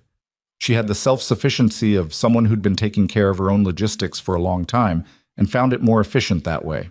They agreed on a time, and Nathan and Cole finished the loading, and Nathan drove the pickup to the restaurant with the empty trailer unhitched and left at the Heartfield lot, following a route along the north side of Ashford that took him past blocks he knew well, past the industrial section, past the older commercial strip with its mix of operating businesses and vacant storefronts that were being converted to things the neighborhood needed, past the wide intersection at 5th and Marsh, where the light had been broken for 3 weeks last spring, and traffic had worked itself out through the informal negotiations that drivers manage when the official system fails.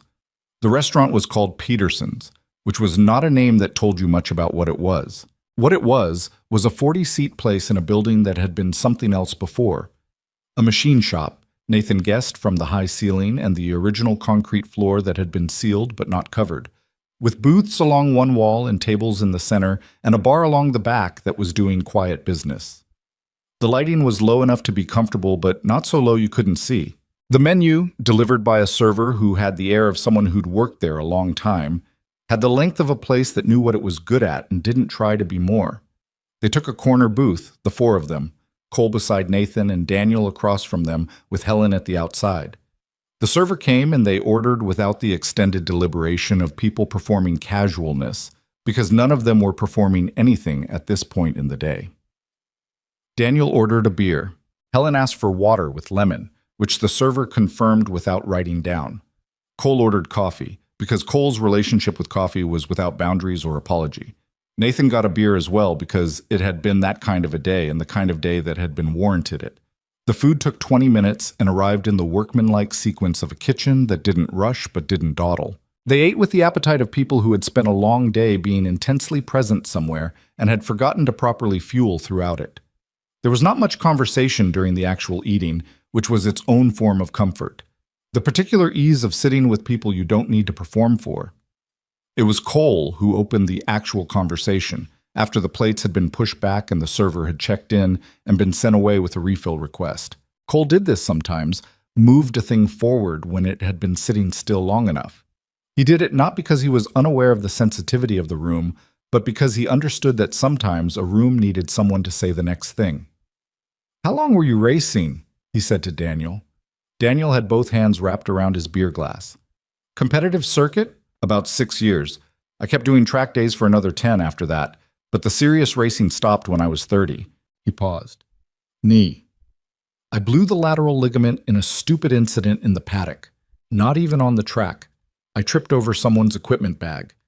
And the recovery took long enough that I lost the thread of it."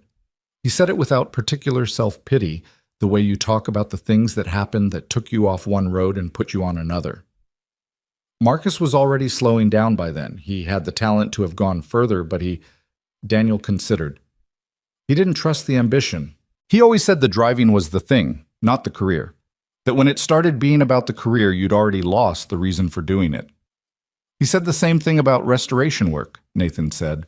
When I was starting out, that you could build a reputation or you could build cars, and the reputation would follow if you built the cars right, but the reputation wouldn't help you build the cars. Helen said, "That sounds like something Frank used to say." "Marcus spent 4 years with your father," Nathan said. "He carried a lot of Frank Reeves in him." Helen looked at him with the expression of someone receiving something they hadn't known they needed. Frank would have liked knowing that. Cole said, "What was Frank like?" Helen considered. She was not a woman who reached for the easy description. "Exacting," she said. "Not cruel. He didn't run his shop with fear, it wasn't that. But he had a standard, and the standard was real, and he didn't lower it because something was difficult. He could tell the difference between someone who was trying and failing and someone who wasn't trying, and he had no patience for the second kind and infinite patience for the first." She paused. Marcus was the first kind, obviously. Frank recognized it immediately. He used to say Marcus was the best natural engineer he'd ever trained because he felt the machine. He didn't just understand it technically, he felt it, the way a musician feels an instrument. Nathan was quiet for a moment. "I didn't know my father," he said. Not because it was directly relevant, but because it was in the room suddenly. This conversation about the people who had shaped Marcus, and the truth was that Marcus had been Nathan's primary architecture of how to be good at something. He left when I was 4. Marcus was he was the person who taught me almost everything I know about how to work. Nobody at the table responded immediately, which was correct. The statement didn't need response. It needed room. Daniel turned his beer glass slowly in his hands. "He knew that," he said. "He talked about you the way he was proud, but it wasn't the normal kind of proud. It was more like he was watching something happen that mattered to him in a way he couldn't quite account for. You were the kid in the garage, and then you were the person who was going to be better at this than he was. And he seemed genuinely happy about that." He looked at Nathan directly. "He used to say you had the feel and the brains, both, and that most people had one or the other, and that you were going to build things worth looking at." Nathan held that, turned it over, found the edges of it. "He was right," Cole said. Not being generous, being factual. Nathan looked at his beer and then looked up and said the thing he hadn't said out loud in a long time. "I spent years not doing this work. After the accident, I did other things, smaller things, things that were adjacent but not this." He stopped. "I think I was punishing myself for surviving it." Nobody moved or spoke. "Not consciously," he said. "Or maybe partially consciously, I don't know. But there was a period of about 6 years when I was—" He stopped again. "Not absent. I functioned. I worked. But I wasn't building anything. I was just getting through." He looked at the table. "When I came back to serious restoration work, about 12 years ago, it was because someone brought me a car that needed things I was the only person who could do, and I did it, and it was—" He searched for it. "It was like remembering your own name." The booth was quiet. Helen said gently, "Was the car today the same thing?" "Bigger," Nathan said. "Different. The other was professional. This was—" He didn't finish the sentence. He didn't need to. "This was the thing I didn't know I had to do until I was doing it." Daniel put his beer down. "I need to tell you something," he said. His voice had shifted. The careful, measured quality was still there, but something more direct had moved into it. The tone of someone who has been building to a thing and has arrived. "I've been sitting on it since this afternoon, and I don't know that I should say it, but I think I have to." Nathan looked at him. "About 2 years ago," Daniel said, I was visiting a college friend in Morganfield. That's about 4 hours from here. We went to a small car show, the kind of thing that happens on a Saturday in a parking lot. And there was a man working as a mechanic for one of the exhibitors, not exhibiting himself, just there helping someone with their car. He paused. I didn't get close. I wasn't sure. He had his back to me the whole time, and then the exhibit moved on before I could... He stopped. Nathan's chest had done the thing it did, and he made himself very still. I don't know, Daniel said. I genuinely don't know if it was him. The build was right, the way he moved was right, but it was distance and maybe 10 minutes, and He shook his head. I was too spooked to go over. I've thought about it probably 300 times since. The restaurant continued around them. A murmur of other tables, the kitchen, someone's laughter from the bar. All of it very far away. Morganfield, Nathan said. Yeah. 2 years ago. Spring, April, maybe early May. Nathan filed this. Not just noted it, filed it, in the specific internal way that meant it was going into the part of his mind where things were kept that were too significant to process in real time. He would take it out later, in the quiet, and look at it properly. Why didn't you follow up? Cole said. Not accusatory, just the question. Daniel looked at his hands. Because I've been wrong before, he said. I thought I saw him once about 8 years ago, at a gas station in another state, and I went over and it was a stranger. The man looked at me like I was unwell. He paused. And after you're wrong once like that, you're not in a hurry to be wrong again. That's fair, Nathan said. I don't know that it is. It is, Nathan said, with a finality that meant he wasn't going to hold it against him. Daniel looked at him for a moment, reading something in Nathan's face. Whatever he found seemed to satisfy him, because some of the held tension in his posture released. Helen, who had been listening with the quiet attention of someone who had possibly known about this already and was waiting to see how it landed, said, What will you do? I'll look, Nathan said. Not immediately, not this week. He looked at the Mustang, which was not present, but was somehow present anyway, the way something you've been thinking about all day continues to occupy space. One thing at a time. The dinner moved past this, not abruptly but naturally, the way conversations move when something significant has been said and absorbed and doesn't need to be returned to immediately. They talked about other things. Cole talked about his years doing restoration work in the South before moving to Ashford, which was a period of his life he rarely discussed and which turned out to contain enough material for considerable conversation, including an incident involving a misidentified 1957 Bel Air and a seller who had very strong opinions about what constituted original parts that made Helen laugh loud enough to draw brief attention from the adjacent table. Daniel talked about his work, which was in manufacturing logistics, the management of physical supply chains for a mid-sized company in the region. It was a job that had nothing to do with cars, which Nathan had noticed but not commented on. When Cole asked how that had happened, Daniel said, with the directness of a man who'd had to explain this many times, I couldn't be around cars the same way after Marcus. I could as a fan, an observer, but the working side of it was too close to something I didn't want to be close to. He paused. I've wondered sometimes if that was a mistake. There are no mistakes, Helen said. Only the things you did with what you had at the time. That sounds like something a fortune cookie would say, Daniel told her. Frank used to say it, she said, unbothered. I stand by it.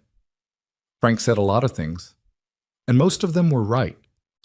Daniel looked at his aunt with the expression of a man who has been having this exact dynamic with this woman for 50 years, and has long since stopped trying to win it. The check came. There was the standard negotiation over it that happens when 4 people who have not eaten together before all reach for the bill, and Cole resolved it with the efficiency of someone who'd been through this before by simply taking it and paying with the air of a man who had decided and didn't need discussion. Cole, Nathan said. Don't. I'm going to pay you back. I know. I'll put it on the invoice with the other 47 things you owe me. He folded his receipt and pocketed it. It's fine. Today was... He stopped, and for a moment his face showed something that Cole Mercer's face very rarely showed in public, the full, unguarded weight of what the day had been. Today was worth a dinner. They stood outside on the sidewalk afterward, in the cold air of a late Saturday evening in October, the street quiet around them, The restaurant behind them sent warm light out through its windows. Across the street, someone was walking a dog. A car passed, not a vintage anything, just a car. A regular car. The ordinary kind the city moved through its days in. Daniel and Helen were parked half a block down.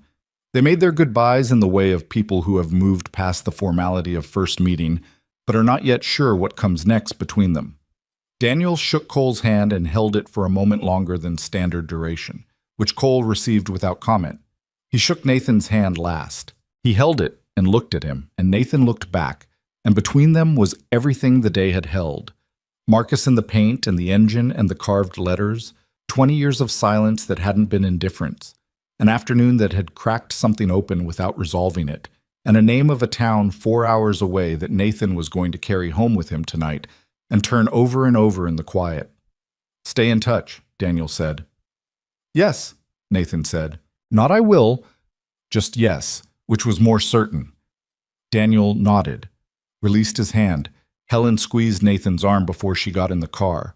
One brief, firm press of a small hand, the gesture of someone who communicates economically and means everything they communicate. Then they were in the car, and the car was moving, and the taillights went down the street and turned and were gone. Cole said, "You all right?" "Yes," Nathan said. Then, "I don't know." Both valid. What he said about Morganfield. "I know. I'm going to have to think about what to do with that." "I know," Cole said again. "Not tonight." "No, not tonight." They stood on the sidewalk for another moment in the cold, and then they walked to the pickup, and Nathan drove Cole to his own car, which was still at the Heartfield lot, and they sat in the parking lot for a moment after Nathan pulled in. "I'll call Sal Ferrari on Monday," Cole said. "I want to thank him personally for the framework. It held up perfectly today." "I'll call Diana Chen," Nathan said. "She deserves to know how the color looked." "Ted Gross?" "I already called him, Thursday night, told him what the engine sounded like. He was pleased." Cole looked at him. "You called your parts suppliers to tell them how things went." "They did good work. They should know." Cole was quiet for a moment. "You're a weird man, Nathan Vale." "I've been told." Cole got out of the truck. He was halfway to his own car when he turned back. 30 days, he said, start to finish. 30 days, Nathan confirmed. Cole shook his head in the way that meant he was still slightly incredulous about this, even having been present for every hour of it, and got in his car and drove away. Nathan sat in the pickup alone in the Heartfield parking lot for a while. The lot was mostly empty now, the last of the showcase attendees long gone, a few venue staff vehicles remaining near the loading dock. The Heartfield Exhibition Center sat dark and quiet beside him, its windows black, all the cars inside already gone or going. The overhead parking lights hummed and put down their orange light on empty asphalt. He thought about Morganfield. He thought about a man with his back turned at a small Saturday car show in a parking lot, working on someone else's vehicle. A build that was right. A way of moving that was right. He thought about all the times he had imagined some version of this. Not the specifics, but the basic structure of it. The idea that Marcus was somewhere, existing, that the door Cole had described wasn't closed forever, but only closed against witnessing. He had not let himself believe this too fully, because the cost of being wrong was too high. But he had not believed it either. There was a room in him where the possibility lived, and he had kept the lights off in that room for 20 years out of self-protection. Now someone had cracked the door. He was not going to go to Morganfield tomorrow. He was not going to go this week. He needed to think about it carefully, about what finding Marcus would mean, about whether Marcus would want to be found, about what it meant to respect a silence that had been chosen while also being unwilling to accept it as permanent. These were not questions with obvious answers, and he was not going to pretend they were. But the door in him was open. A little. For the first time in 20 years, it was open. He started the pickup and drove home. The city was quiet at this hour, a Saturday night moving toward 10, the earlier energy of it having settled into the specific texture of a city at rest. He drove through the neighborhoods he knew, past the industrial blocks, through the older residential streets, past the places that held the particular weight of familiarity. He drove without the radio tonight, which was rare for him. At home, he made tea because he didn't want coffee and didn't want anything stronger, and he sat at his kitchen table with it and looked at the 2 trophies he'd brought in from the truck. They sat on the table in front of him, and they were real, solid and heavy and real. And they were not what the day had been about, but they were part of it. He picked up his phone. He had messages he hadn't looked at during the day. Congratulations from people in the industry who had heard through the usual channels, a message from Rachel Park saying her piece would be ready by Wednesday if he wanted to review it, a message from Patricia Vong with formal confirmation of the awards. He read them without responding and set the phone face down. He thought about what Cole had said, about Marcus and the going away, that it wasn't forever, that it was a door closed while something was happening. He didn't know if Daniel's interpretation was accurate. He didn't know if Marcus had intended the silence to be permanent or temporary, whether it had become more fixed over time or less, whether there was a version of this where Marcus had tried to reach back and the reaching had failed the same way Nathan's had. He didn't know any of this. What he knew was what he'd done. He'd found the car and brought it back. He'd spent 30 days putting Marcus's work back into the world, correctly, without shortcutting anything, because the car deserved the full effort, and Marcus deserved the full effort. And Nathan, who had been the boy in the garage learning everything from the hands of his older brother, owed that effort as surely as he'd ever owed anything. And the car was done. It was right. It was in the world. He thought about the engine running, that first morning, the sound of it filling the garage. He thought about Daniel's face at the barrier rope. He thought about Helen's hand on his arm. He thought about Amelia Sterling saying it looks like 1967, which was the only thing it's supposed to look like, and the small, true smile that had followed. He thought about a peanut butter sandwich and felt that low, genuine laugh move through him again, alone in his kitchen at 10:15 on a Saturday night, which was not the worst version of being alone. His phone lit up on the table. He turned it over. It was Amelia Sterling. Not a call, a message. He read it. I know I said this week, but I've been thinking about it all evening and I don't want to wait. I'm building a heritage division at Sterling, not a parts catalog, not a resale operation, a serious restoration program, 3 to 6 cars a year done correctly, with the right people. I've been planning it for 18 months, and I've been looking for the right person to lead it for almost as long. I think it's you. I know that's forward. I know today was a lot, but I've been wrong about you once already, and I'm not going to make that mistake in the other direction. You don't have to answer tonight. Nathan read it twice. He set the phone down. He looked at the trophies on the table.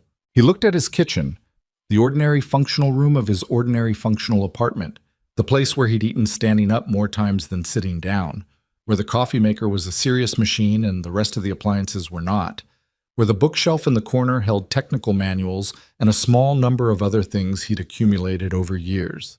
He thought about leading something, about what that meant versus working with the door closed, about whether the version of himself that had been the invisible man at the back of the auction room 6 weeks ago was the version he intended to continue being, or whether there was a version that could exist in the world more fully without becoming something he didn't recognize. He thought about what Marcus had said about reputation following the work. He picked up the phone and typed, "I'll hear you out. Tuesday works if it works for you." He set the phone down and drank his tea and looked at the window, where the city's nighttime light came in through the glass in that diffuse, ambient way it did in cities. Not specific, just the general glow of a populated place, warm and indifferent and alive.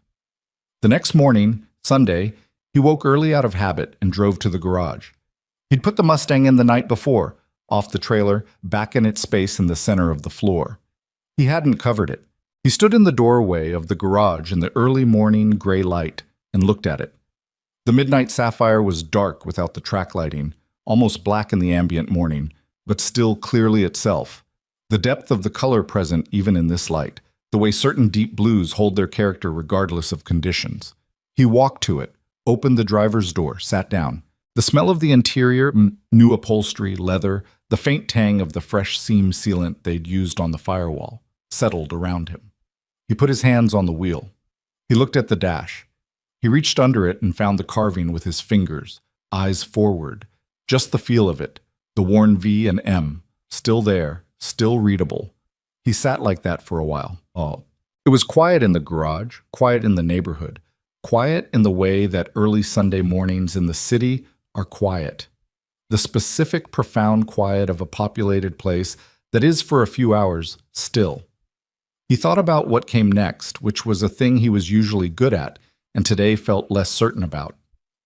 The Morganfield question was in him, and would stay there until he decided what to do with it.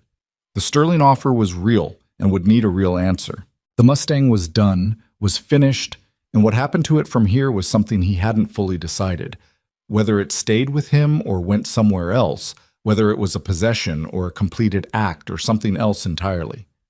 He thought about a word that Daniel had used, without using it directly, in the way Daniel had talked about the car, and about Marcus, and about what it meant to have it back. Legacy. Not the word itself, but the thing the word was trying to describe. What persists. What carries forward. The evidence of a person in the things they touched and taught and built and loved. The 390 block was in this car. Built to Marcus's specifications, his preferences, his particular corrections to the factory setup. The bodywork was in this car. The lines Marcus had worked on in Frank Reeves's garage when Nathan was 12 and too young to do the work, but old enough to learn it by watching. The color was in this car, chosen from a row of paint chips because it looked like the sky at the exact right moment of a day. This car was a form of Marcus Vail existing in the world, brought back from his dead by his brother, who had learned from him how to do exactly this kind of thing, which meant Marcus had participated in his own restoration in some way that wasn't mystical, just logical. You teach someone how to work, and the work they do carries your teaching forward, and the things they build are partly yours. Nathan sat with this. It held up under examination, which was all you could ask of an idea. He looked at the midnight sapphire hood stretching out in front of the windshield, dark in the morning gray, real and solid and present. He sat in his brother's car in the quiet of an early Sunday morning and let himself feel the full weight of what 30 days had made, and what that making had cost, and what it had returned. He sat there until the light outside began to change. The light changed slowly.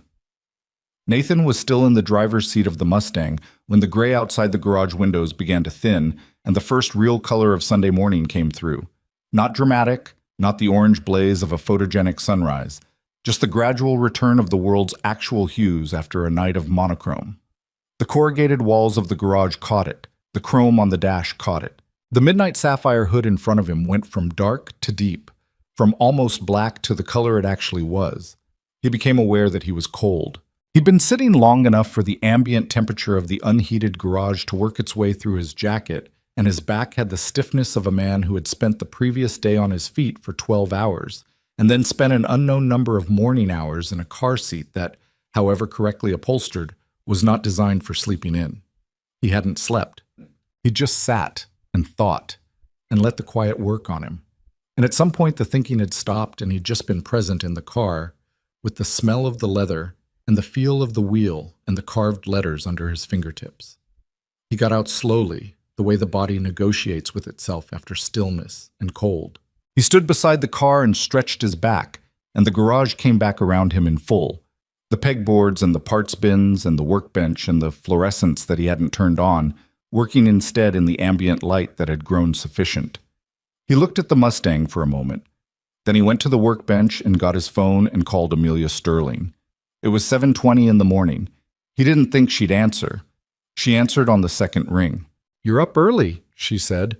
Her voice had the clear quality of someone who had also been awake for a while, or who woke quickly and completely without the transitional fog that most people required.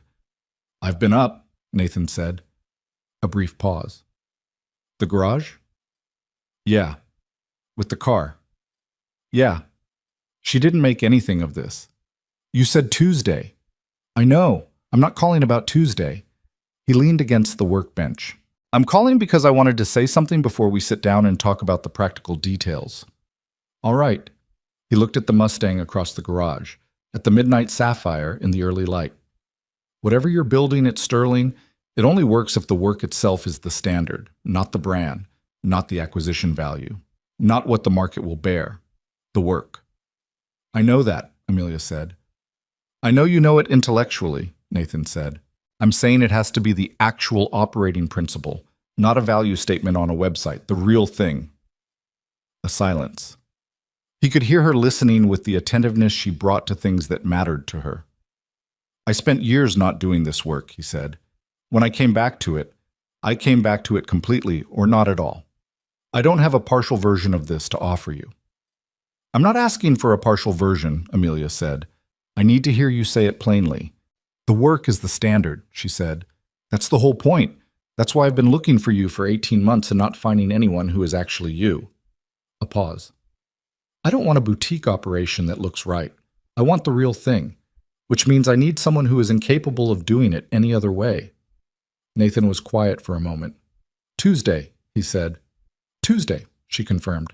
He hung up and stood in the garage with the Sunday morning light coming through the high windows and the Mustang in front of him, and he felt something that had been held at tension in him for longer than the 30 days of the restoration, something older than that, something that had been wound tight since around the age of 21. Shift slightly. Not release. Not yet. But shift. He locked the garage and drove home and made real breakfast for the first time in probably 2 weeks and ate it at his kitchen table with a newspaper he never normally had time to read. Tuesday came with the gray inevitability of mid-autumn weekdays, a sky the color of old pewter, the temperature in the high 30s and dropping. Nathan drove to Sterling Motors' offices in the pickup, which he'd considered briefly before deciding the considering was stupid. He drove what he drove. The Sterling Motors building was in the commercial district on the city's west side, a converted warehouse that had been renovated into something that managed to be both contemporary and unpretentious. High ceilings, exposed structural elements, the kind of space that said the company knew what it was without needing to overstate it. He'd driven past it before without stopping. He parked in the lot and went inside. The assistant at the front desk had his name. He was walked to a conference room on the second floor, a room with windows that looked down on the shop floor below, where 3 vehicles in various stages of work sat under proper lighting. He stopped at the window before sitting down. A late 40s Ford was on a lift. A pre-war something, he couldn't identify the make from this angle, was on a rolling frame stand. A third vehicle was covered. The pre-war is a 1936 Cord 810, Amelia said from behind him. He turned. She'd come in without him hearing the door, which meant he'd been more absorbed in the shop floor than he'd realized. She was carrying 2 cups of coffee, which she set on the conference table, and she was dressed the way she'd been at the showcase. Considered, but not formal. The clothes of someone who'd thought about where they were going. The Cord needs a full rotisserie restoration, she said, coming to stand beside him at the window. The original Lycoming VV8 is with a specialist in Pennsylvania, but we've been waiting 6 months for a timeline. Who's the specialist? A man named Okafor, Thomas Okafor. He's good, Nathan said. The 6 months is real. He doesn't rush. That's what I was told. She looked at the shop floor. The Ford I acquired last month. Previous owner had done some modifications that need to be assessed and reversed where they're not original sympathetic. The covered one is a project I've been sitting on because I haven't had the right person to evaluate it. What is it? Come down and I'll show you. They took the stairs to the shop floor. The space had the quality that good working shops have. Not clean in the way a showroom is clean, but ordered, functional, every surface and every tool representing an intention. There were 2 mechanics visible, both working quietly, both clearly experienced. Nathan noted their movements without being obvious about it. You could tell a lot about a shop by how the people in it moved. Whether they were certain or tentative, whether they respected the work or were processing it. These 2 were certain. That was good. Amelia led him to the covered vehicle and pulled the cover in one motion. Nathan looked at it. It was a 1955 Mercedes-Benz 300 SL Gullwing, coupe. The silver paint had oxidized to a flat, chalky pallor. The Gullwing doors were both present and functional, which was not nothing. The interior was a ruin of cracked leather and deteriorated foam. But the structure was there. The iconic lines were there. The fundamental architecture of one of the most significant vehicles of the 20th century was present and intact and waiting. Where did you get it? Nathan said, because the 300 SL did not simply appear. Estate sale. The original owner's grandson had no idea what he had. He'd been told it was an old German car, and it had been sitting in a barn in Vermont for approximately 30 years. She paused. I paid significantly less than I should have been able to. Condition? Non-running. Fuel system destroyed. Engine seized, but the block is intact. The gullwing mechanism works manually. Someone maintained that at some point. Frame is straight. She looked at him. I've had 2 restoration specialists evaluate it. Both said 18 months minimum to 2 years for a correct restoration. They're right, Nathan said. I know. She was watching him looking at the car. Is it something you'd want to work on? Nathan walked around it slowly. He looked at the door mechanism. He crouched at the rocker panels. He looked at the engine bay, which was a study in decades-long neglect, but intact in the ways that mattered. He stood at the front of the car and looked at the slope of the hood and the specific forward lean of the headlight housings that gave the 300 SL its particular expression. Yes, he said, even with the timeline. Especially because of the timeline. He looked at her. You do this right, or you don't do it. 2 years isn't long for this car. Amelia held his gaze. Then we're in agreement about the principle. We are on this car, Nathan said. That doesn't mean we'll be in agreement on everything. I'd be disappointed if we were. He looked at the gullwing one more time. The SL stays with me. I don't work in someone else's facility. Amelia blinked. Once. The minor recalibration of someone encountering a firm position they hadn't anticipated in quite this form. You want Sterling's cars in your garage. I want my work done in my space. That's not negotiable. He said it without aggression, just the flat clarity of a condition. If Sterling is buying results, the method is mine. If Sterling needs to own the process, we're going to have a shorter conversation. Amelia was quiet for a moment. Nathan waited. He wasn't performing resolve. He genuinely didn't care which way it went, because he knew exactly what would happen to the quality of the work if the condition wasn't met, and the quality of the work was the only thing he actually cared about. Your garage would need to be properly insured and documented for Sterling's purposes, Amelia said. Our liability requirements. I'll meet your liability requirements, Nathan said. Send me the documentation. Another beat. Then, all right. And Cole Mercer works the projects with me. He's not optional. I've met Cole, Amelia said. He's not optional to me either. The smallest trace of something dry in that. Is there anything else I should know before I agree to all my terms being replaced by yours? Nathan looked at her. You're not losing your terms. You're getting work that justifies them. The trace became something more legible. Not quite a smile, but the precursor to one. Tuesday was a terrible idea. I should have called you from the parking lot of the showcase. You needed the night to think about it, Nathan said. So did I. They went back upstairs and sat down with the coffee, which had gone lukewarm in the time they'd spent on the shop floor. Amelia drank hers without comment.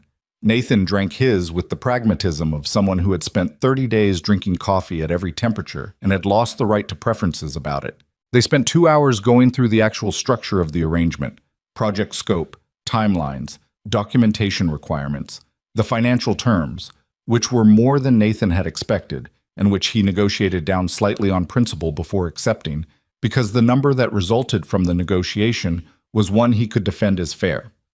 Whereas the original had felt like it was buying compliance rather than compensating work. Amelia understood this distinction, which meant either she'd anticipated it or she was quick. Nathan suspected both. At noon, she said, "There's one more thing." He waited. She had a folder on the table that she'd set aside at the beginning of the meeting and not opened. She opened it now and slid a single printed page across to him. He looked at it. It was a photograph, a printout of what appeared to be a screenshot from a social media page or a community event posting. The image quality was the compressed, slightly degraded quality of a low-resolution capture. It showed a parking lot, perhaps 30 vehicles visible, the kind of informal car show that happened in municipalities across the country on warm weekends. In the foreground, slightly blurred, a man was crouched beside the front wheel well of a dark blue sedan, apparently working. Nathan's chest did the thing. The man was not facing the camera. He was in profile, and the resolution made specifics difficult. But the build was right. The posture was right. The specific way of crouching at a wheel well, the weight distributed, the angle of the working arm. "Where did you get this?" Nathan said. His voice came out even. He was proud of that, distantly. "Rachel Park," Amelia said. "The journalist from Motor Heritage Quarterly. She's been working on a longer piece. Not just the showcase, but a retrospective of your career, your background. She did significant research. She paused. This image is from a community car show in Morganfield, approximately 22 months ago. She paused again. She found it while pulling background on you. She sent it to me because she thought... She stopped. Because she didn't know if she should include it in the piece, and she wanted input from someone who knew the situation. Nathan looked at the photograph. The blurred profile of a man crouching at a wheel well in a parking lot in Morganfield. She knows about Marcus? Nathan said. The industry is small, Amelia said, and she's thorough.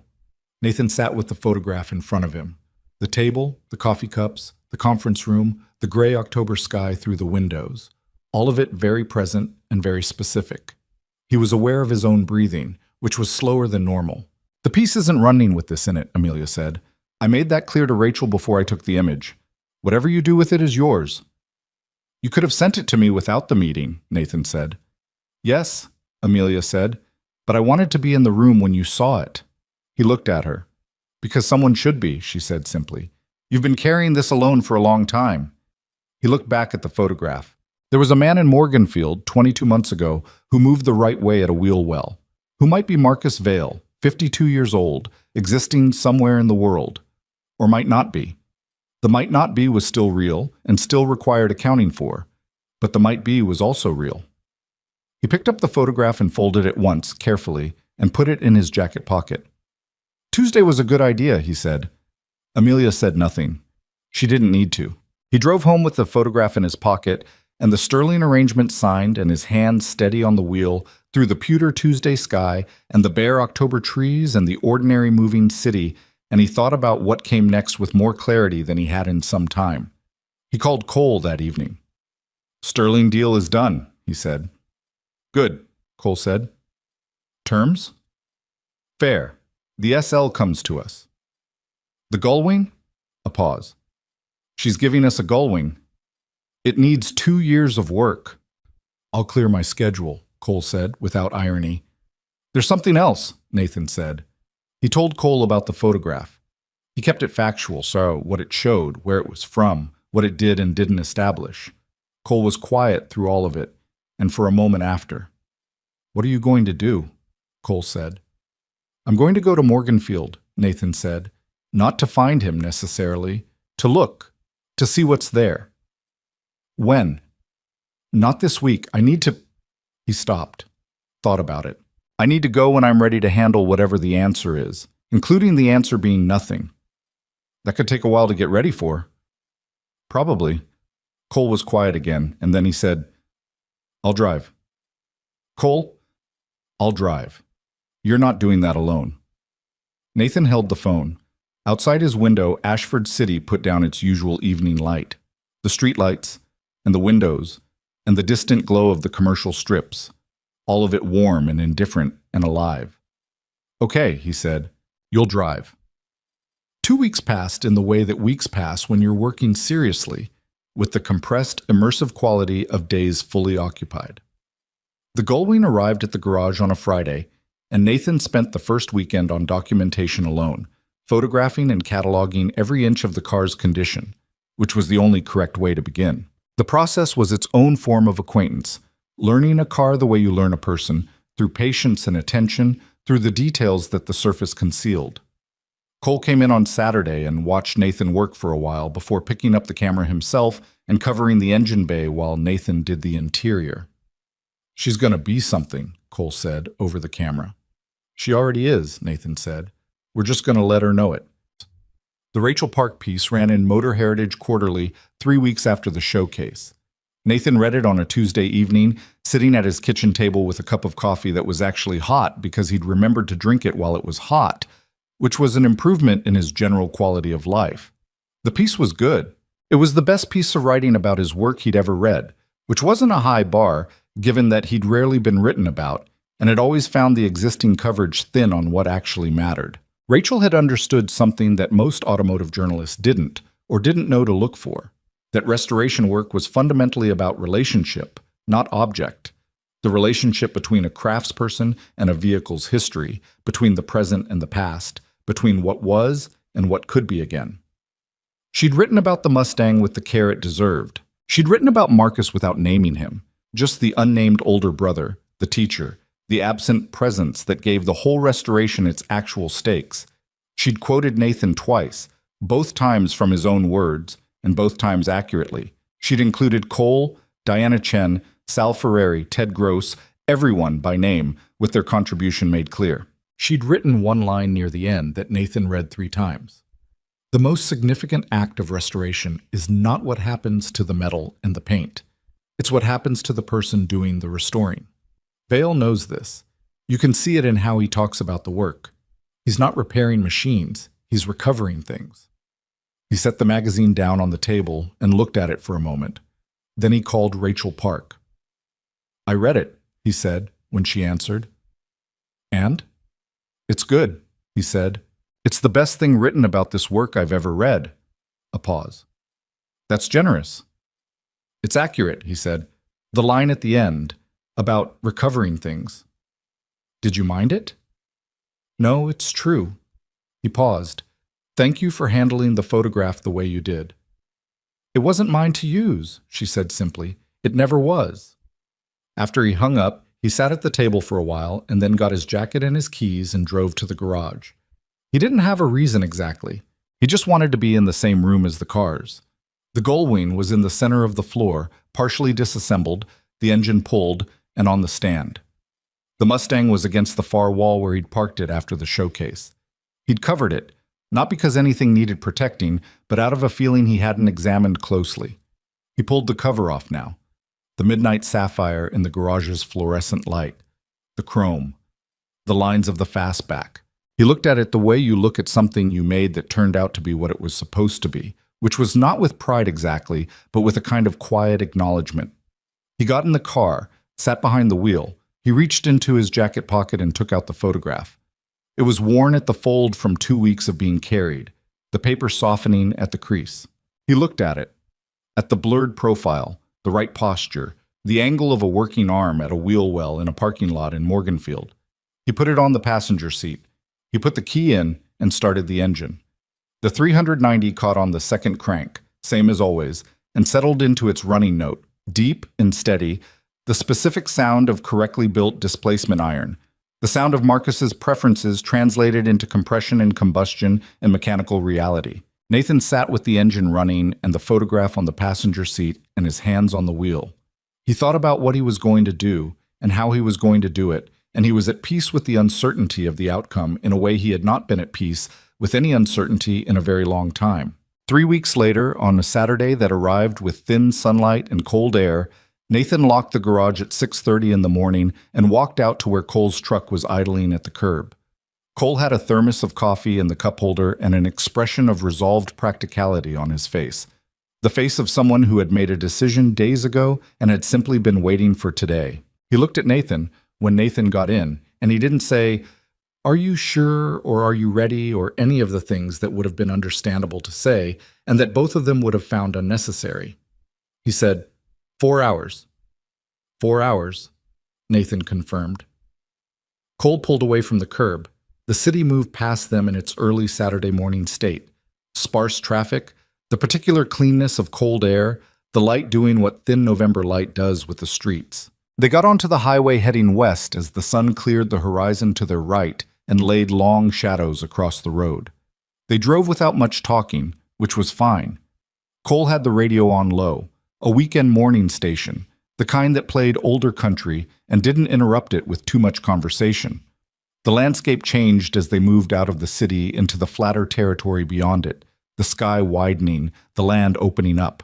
At some point, Cole said, "What do you think you're going to find?" Nathan looked at the road. "I don't know." "Best case?" "Him," Nathan said. "Existing. Somewhere in that town, at some car show, working on something." He paused. "Being himself. Even a different version of himself." "Worst case?" "Nothing," Nathan said. "The photograph is a coincidence, and he's nowhere near Morganfield, and I have no new information." Cole nodded. "And you can handle worst case." "I've been handling worst case for 20 years, Nathan said. "I know how it goes." Cole said nothing to that, because there was nothing to say to it that wouldn't be smaller than what it was. They stopped once, at a diner 40 minutes outside of Morganfield, because they'd been driving for 3 hours, and the coffee in the thermos was long gone, and neither of them had eaten. It was the kind of place that existed at intervals along highways serving the people who moved between places. Plain and functional, with a counter and booths and a menu that covered the basics without elaborating. The waitress was a woman in her 50s who refilled the coffee before they'd finished asking for it, and called them both Han without the performance of it. They ate eggs and toast and drank coffee and didn't talk about where they were going or why. They talked about the Gullwing, about a sourcing challenge with the original interior panels, about whether the specialist in Pennsylvania would deliver the engine before March, about a technical detail in the fuel injection system that Nathan had been thinking about for a week. The ordinary professional conversation of two people who worked well together, grounding the significant day in the ordinary texture of their actual lives. When they got back in the truck, Cole said, "Whatever happens today, whatever the answer is, the car is done. You did that. That doesn't go away." "I know," Nathan said. "I just wanted to say it out loud." "I know, Cole." Cole started the truck. Morganfield was a small city of the kind that existed in the middle part of the country in the space between significant places. Not prosperous, not depressed, just inhabited, the way most places were just inhabited, with the particular character that came from being itself over a long period of time. They drove through the commercial main street and then through the older residential sections, and Cole was following the address that Rachel Park, through her research, had attached to the community car show. A parking lot behind a recreation center on the eastern side of the city, which hosted a monthly gathering of local automotive enthusiasts. This was not a monthly gathering weekend. The lot was empty when they arrived. Of course it was. Nathan had known this, had known the timing of the monthly shows, and had known today wasn't one of them, and had come anyway, because the show was not actually what he was here to find. He sat in Cole's truck in the empty parking lot and looked at the space where, 22 months ago, someone had been crouching at a wheel well with the right posture and the right build. Cole turned the engine off. They sat. "Now what?" Cole said. "I don't know," Nathan said honestly. He had a name, possibly. The show's organizer, a local man who ran a small parts shop nearby, whose name had been attached to the community events page where the photograph had originally been posted. Rachel's research had gone that far. Nathan had not contacted this man in advance because he hadn't been ready to have that conversation until he was here, in this parking lot, in this specific reality. "There's a parts shop," Nathan said. "Half a mile." Cole started the truck. The parts shop was called Kowalski's, a wide, low building with a gravel lot and a sign that had weathered to the point of character. It was open. A single car in the lot. Through the front window, the shapes of shelving and the particular organized density of a serious parts inventory. Nathan got out of the truck. He stood in the gravel lot for a moment, looking at the shop, the cold air, the thin sunlight, the ordinary Tuesday morning quality of a small city going about its business. Then he walked in. The man behind the counter was in his 60s, with the hands and the eyes of someone who had been working in this industry his whole life. He looked up when Nathan entered with the neutral assessment of a shop owner evaluating a new customer. "Help you?" he said. "I'm looking for someone," Nathan said. "I know that's not what you're here for. I'll explain if you'll let me." The man behind the counter looked at him steadily. "Explain," he said. Nathan told him. "Not everything. Not the whole 30 years. The necessary parts. The Mustang. The restoration. The auction. The photograph. A brother he'd lost track of after a bad accident. A face he might have seen in a photograph from one of this man's shows." The man listened without interrupting. He had the quality of patience that came from a lifetime of waiting for engines to tell him what was wrong. The understanding that rushing a diagnosis cost you more than taking the time. When Nathan was done, the man was quiet for a moment. He said, "What's your brother's name?" "Marcus Vale." The man looked at him. Nathan's breath went shallow. "He goes by Marcus," the man said carefully. "Last name I know him by is different, but the first name's right." He paused. "He's been coming to the shows for about 3 years.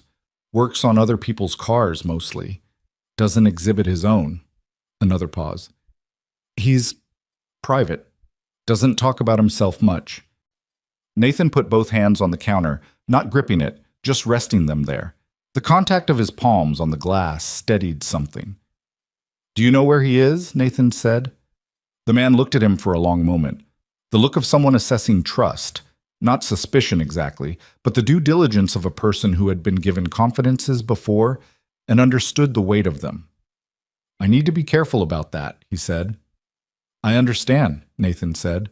"I'm not asking you to break anything. I'm asking if there's a way for him to know I was here." The man considered this distinction. "I can tell him someone came looking," he said.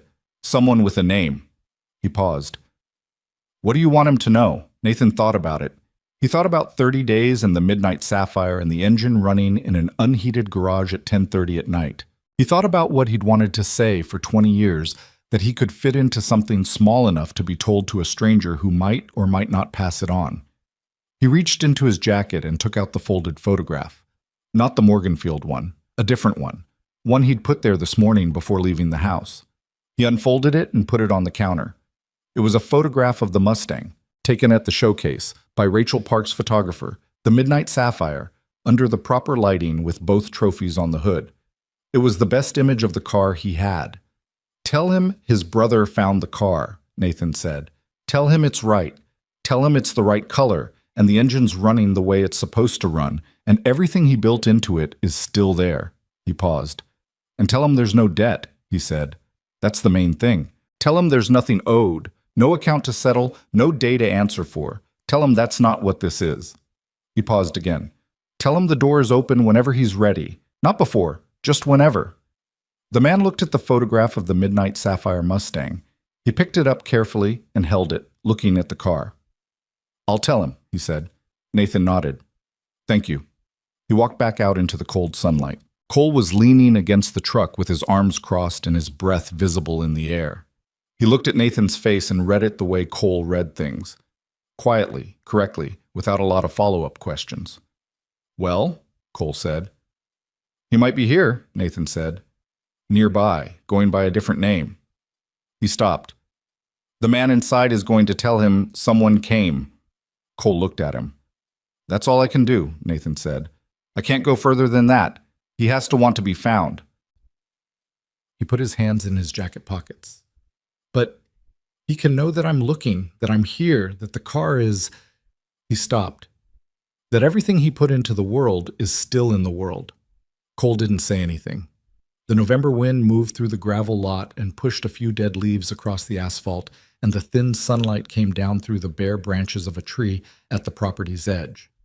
Then Cole said, "Okay." Not, "It'll be okay." Not, "That's enough." Just, "Okay." Accepting the state of things as they actually were, which was the most honest response available. They got in the truck. Cole drove them through Morganfield, back through the small city's streets, back toward the highway. Nathan looked out the window at the passing town. The hardware store, the diner they hadn't stopped at, the elementary school with its empty Saturday playground, the residential streets with their November trees. An ordinary place, the kind of place where a person could be private and exist quietly and work on other people's cars and not be looked for. The kind of place where a door could be left open. They got onto the highway heading east, back toward Ashford. The sun was high and thin, and the road was dry. The truck's heater worked fine. Cole had the radio on low. Different station than the morning, something instrumental, the kind of music that didn't demand anything. After a while, Nathan said, "Thank you for driving." "Don't mention it," Cole said. "I mean it." "I know you do," Cole said. "Don't mention it anyway." Nathan looked at the road, at the flat landscape scrolling past on both sides, the bare fields and the tree lines and the ordinary infrastructure of a country in November. He thought about Marcus somewhere in that small city, going about his Saturday, and the possibility that by tonight he would know, would have a photograph of the Midnight Sapphire Mustang in his hands, and would know his brother had found the car and brought it back. He didn't know what Marcus would do with that. He had no way of knowing. The man Marcus was now, at 52, was not fully the man Nathan remembered. Could not be. 22 years and a spinal injury and a self-imposed disappearance had made him into someone Nathan hadn't met yet. There was no guarantee that someone would want to be met. But the door was open. Nathan had left his name and the photograph and the information that there was no debt and no account to settle, and whatever happened next was going to happen in its own time and on its own terms. and he was going to be where he was and do the work he did, and when the door opened, if the door opened, he was going to be ready. That was all. That was everything. He arrived back in Ashford in the early evening, the city coming up out of the flat country on the horizon, its lights beginning to assert themselves against the failing afternoon. Cole drove him to the garage and pulled up at the curb and left the engine running. "You going in?" Cole said. "Yeah." "The Gullwing needs—" "Tomorrow," Nathan said. "Tonight, I'm just going to sit with the Mustang for a bit." Cole nodded. "Call me if—" He stopped. Didn't finish. "I will," Nathan said. He got out of the truck. Cole drove away. Nathan stood at the garage door in the cold early evening and found his keys and let himself in. The fluorescents came on with their familiar hum. The Gullwing sat in the center of the floor in its partial disassembly, patient, waiting for the work that would take 2 years to do right. The tools were on their pegboards. The parts bins were labeled. The smell of the space was oil and metal and cold air, and the faint trace of the paint that was still present in the booth along the back wall. And against the far wall, uncovered, the midnight sapphire Mustang. He walked to it. He ran his hand along the hood. The familiar gesture, the contact of palm against the deep blue paint. He opened the driver's door and got in and sat behind the wheel and put his hands on it and looked at the dash. He reached under it and found the carving, V&M. Still there. He sat in the quiet of the garage for a long time. He was not waiting for anything exactly. Not for a phone to ring, not for a door to open, not for anything to be different from what it was. He was just present in the car, in the garage, in the city, in the life that was his. At some point he started the engine. The 390 caught and settled and ran, filling the garage with its sound. Deep, steady, alive in the specific way that Marcus Vail had always wanted it to be alive. Nathan sat behind the wheel with the engine running and his hands at rest and his eyes forward. He thought about what it meant to restore something, not the process, not the parts and the sourcing and the bodywork, but the thing underneath the process. The act of looking at what was broken and believing it was worth the work. The decision to bring something back from the condition, time, and neglect and bad luck had left it in, not because it was easy or financially wise or strategically advantageous, but because it deserved to be itself again. He'd spent his whole working life doing this to machines. It had taken him longer to understand he'd been doing it to himself. He was not the invisible man at the back of the auction room anymore. He was not the 21-year-old who had sold his brother's car because he couldn't look at it. He was not the person who had spent 6 years doing adjacent things because the real thing was too close to loss. He was the person who had raised paddle number 47 for $500 and driven 3 hours home with a dead car on a flatbed and spent 30 days making it right. The engine ran. The midnight sapphire paint held the garage light in its surface. Somewhere in Morganfield, a man named Marcus might be holding a photograph of this car tonight, or might not. That uncertainty was real, and Nathan had made his peace with carrying it. What he could not do was nothing. What he could do was this: leave the door open, let the work speak, trust that the things you put honestly into the world had a way of finding the people they were meant to find. He sat in the car until the engine had been running long enough to be fully warm, and then he shut it off. The garage went quiet. He sat in the quiet for a moment, in the specific silence that follows a running engine, the presence of the sound still in the air even after it had stopped, the way a voice remains in a room briefly after the person speaking has finished. Then he got out of the car, turned off the fluorescents, and locked the garage.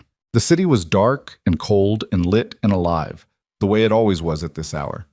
He walked to his pickup and got in and sat for a moment before starting it, looking at the garage door, at the corrugated metal and the peeling sign and the halogen floods that were still buzzing faintly.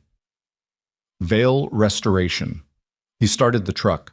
He drove through Ashford City, through the streets he knew, past the industrial blocks and the residential neighborhoods and the old commercial strips and the wide intersection at 5th and Marsh, and all the ordinary geography of the life he lived. He drove without destination, just drove. The way you drive when the driving itself is the point. When the motion is a form of thinking, or a form of not thinking, or simply the most honest expression available of being alive in a body in a world that is cold and lit and full of things worth returning to. The heater worked. The radio was off. The The city went past the windows in its nighttime state. He drove until he was ready to stop. Then he went home.